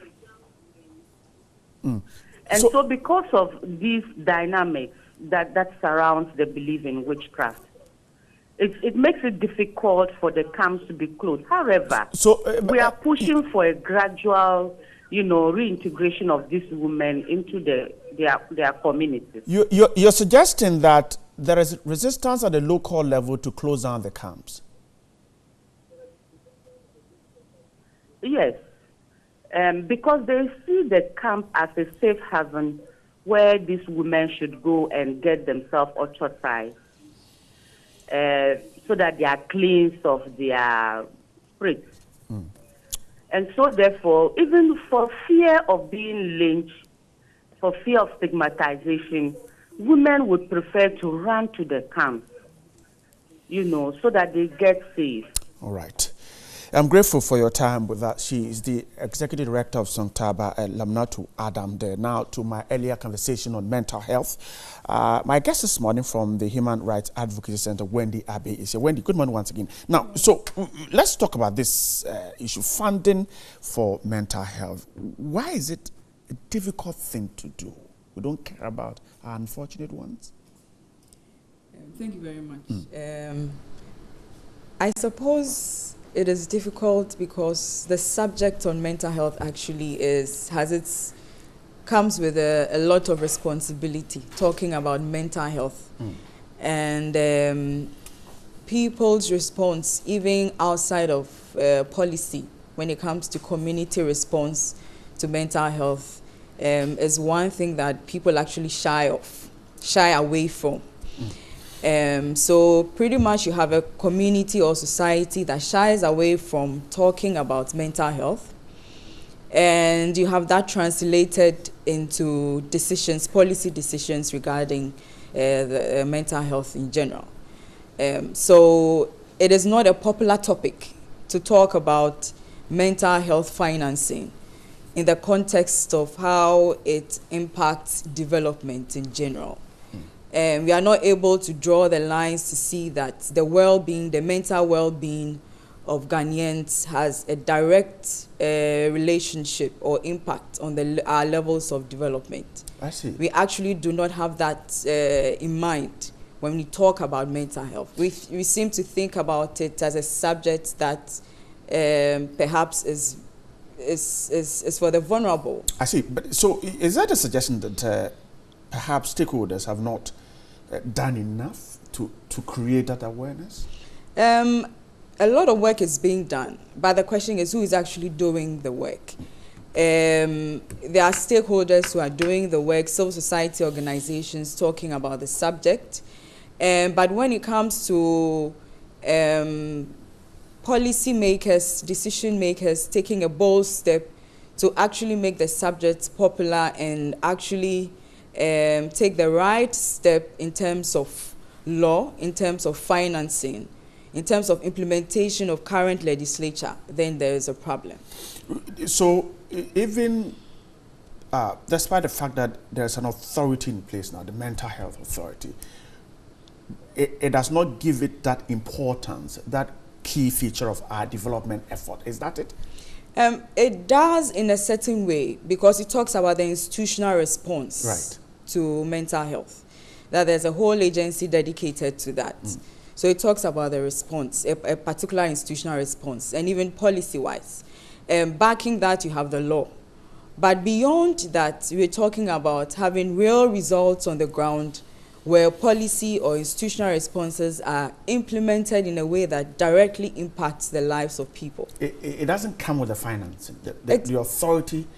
The authority's setup does not come with the financing? Exactly. So you have an authority that is known, but then it can do very little because the resources aren't dedicated as much to the work of the Mental Health Authority.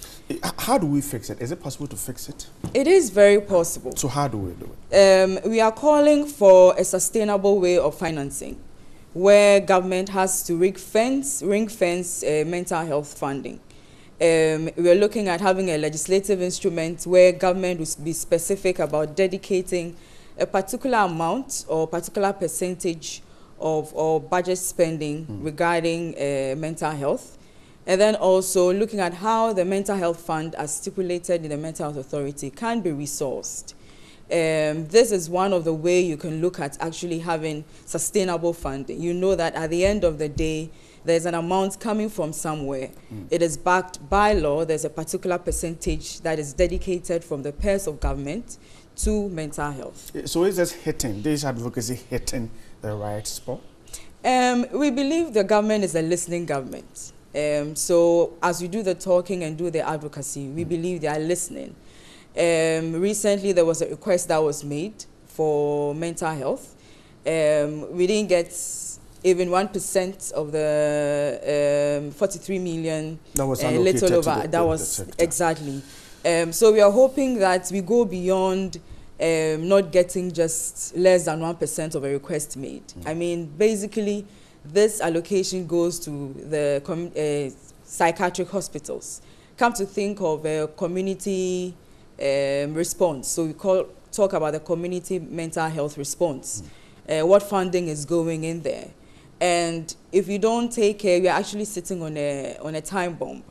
We are currently working on research that is going, we are going to communities, talking to them on mental health. And the way the response is coming from alternative practitioners. So you have communities that would actually walk into prayer camps, walk into traditional mental health healing centers, seek for help because the antipsychotic medications are not there. You don't have enough community psychiatric nurses who are resourced to move into communities to provide the needed support, you know. So we are actually sitting on a time bomb. Outside of Accra, perhaps you'll be shocked at seeing persons with mental disorders every corner.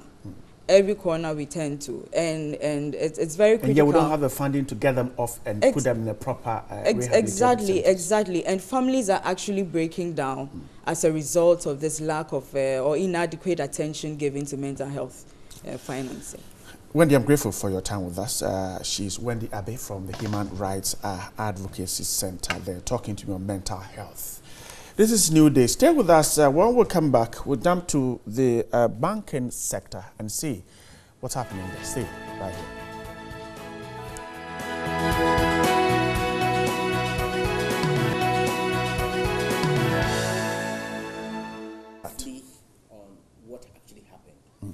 Okay, all right.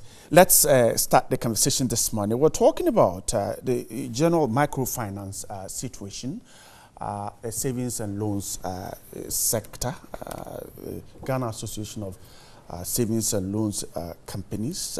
My guest is the Executive Secretary, Chinubu Akudu is here. He will be talking about generally what is happening. And also have Eugene Omani, the branch manager, Tudu branch, Allied Savings and First Allied Savings and Loans Company. Gentlemen, good morning once again. Grateful for your time.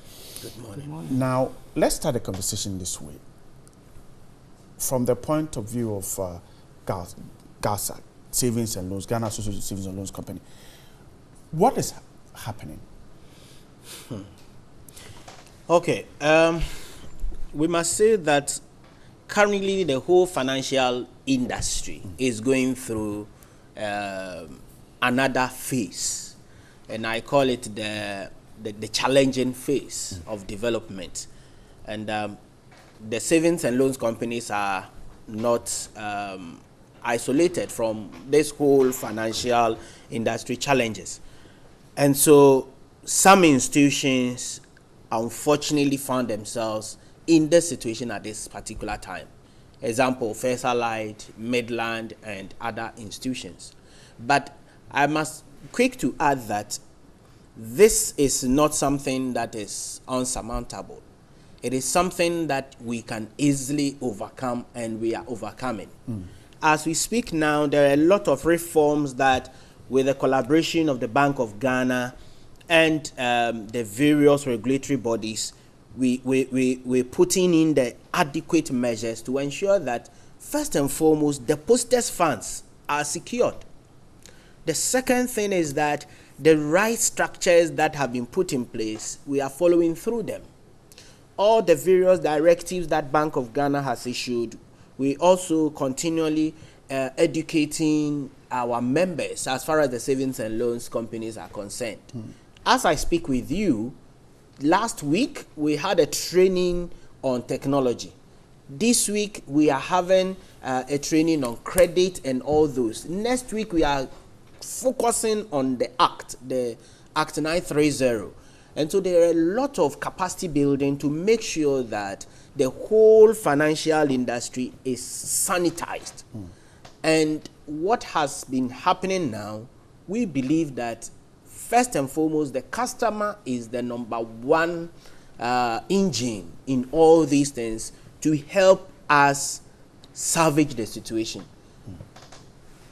Take, for instance, a customer walks to First Allied and says that I'm depositing 10,000. Now, First Allied takes the 10,000, on-lend this 10,000 to another customer. Now, the following day, there is a problem, and so the customer now walks back that I need all my 10,000. What should First Allied do? How would they get all the 10,000? They can only get all the 10,000 provided the one that the loan was given to has brought all the 10,000. But if you have taken 10,000 to import something, the goods have not even arrived for you to even sell to pay off. And so definitely they will not be able to pay off all the withdrawals when the customers come. And so we want to plead with the general public. And that's where the problem is. Exactly. And so this is all about banking. Banking is the fact that we have some people who have some money and we have some people who need money. And so the bank is there as an intermediary to take those monies and on lend so that when they pay, we will be able to also pay those who gave us the money.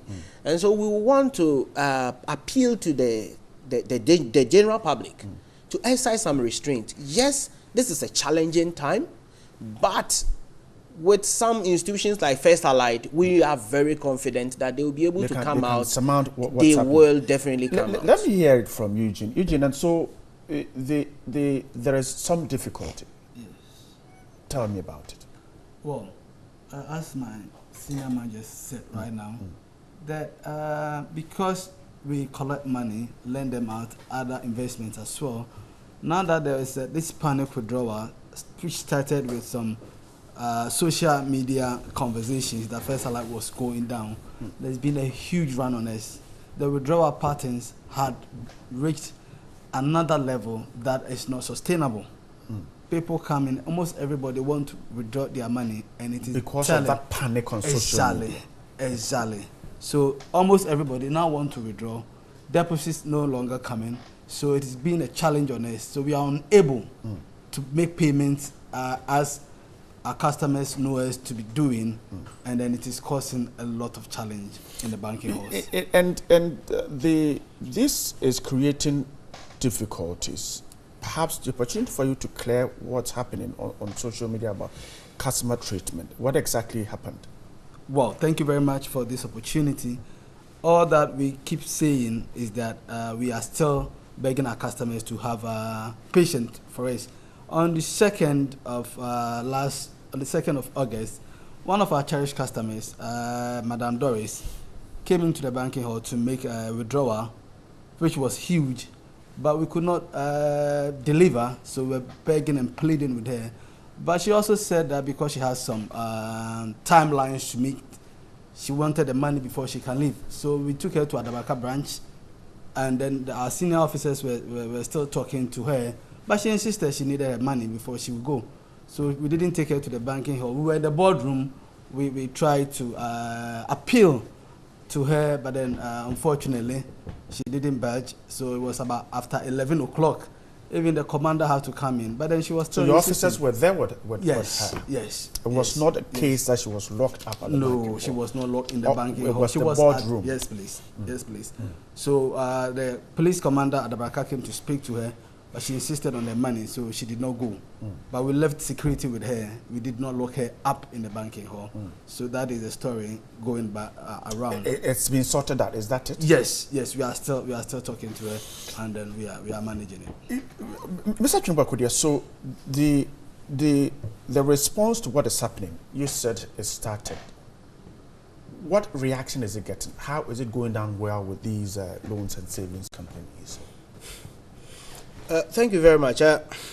As we speak now, there are a number of reforms, and this is definitely going to also affect even the amount of loans that the financial institutions hitherto could have granted out, because now everybody will have to call back and say, okay, so I need to keep a lot of funds so that when customers need the money at the rates at which they are requesting from the various institutions, they will be able to also give to them. But that will not help develop the system. The whole financial industry is the fact that we should build confidence. We should believe in what is happening. You should trust the financial institution that you're going to give your money to. And this, all the players are very mindful that they need to tread cautiously. The second thing is that now, as we speak, it's actually awakening the consciousness of customer treatment, that the customer cannot be taken for granted. Right. Of which this we believe that is going to bring a whole paradigm shift and a whole transformation in the financial industry. But with all this, we want to believe that things happen for good reasons. Right. It's unfortunate it's happening to certain institutions, but we are very confident that if we all support the reforms going on in the whole financial industry, we will definitely get to the destination. I guess we need to talk more about this, and so maybe the promise is that you come back to the studio for us to discuss the sector. We'll run out of time, but let me give Eugene just a minute. How are the branches doing across the country now? Well, I would say that it's nationwide. The withdrawal patterns are very high in all our branches, but then what we can do now is to apologize and then appeal to our customers to be a bit restrained, because they are also part of the problem solving. If they continue to withdraw all their money, then no matter what we do, it will still draw us back. So we will still appeal to them to help in salvaging the situation. All right, Mr. Chimako, you can add your voice to the appeal and then we'll wrap up. Yeah, thank you very much. We are very grateful to the public and those doing business with any savings and loans company in Ghana. Currently, we have about 38 savings and loans companies, serving more than 3 million customers across the 10 regions.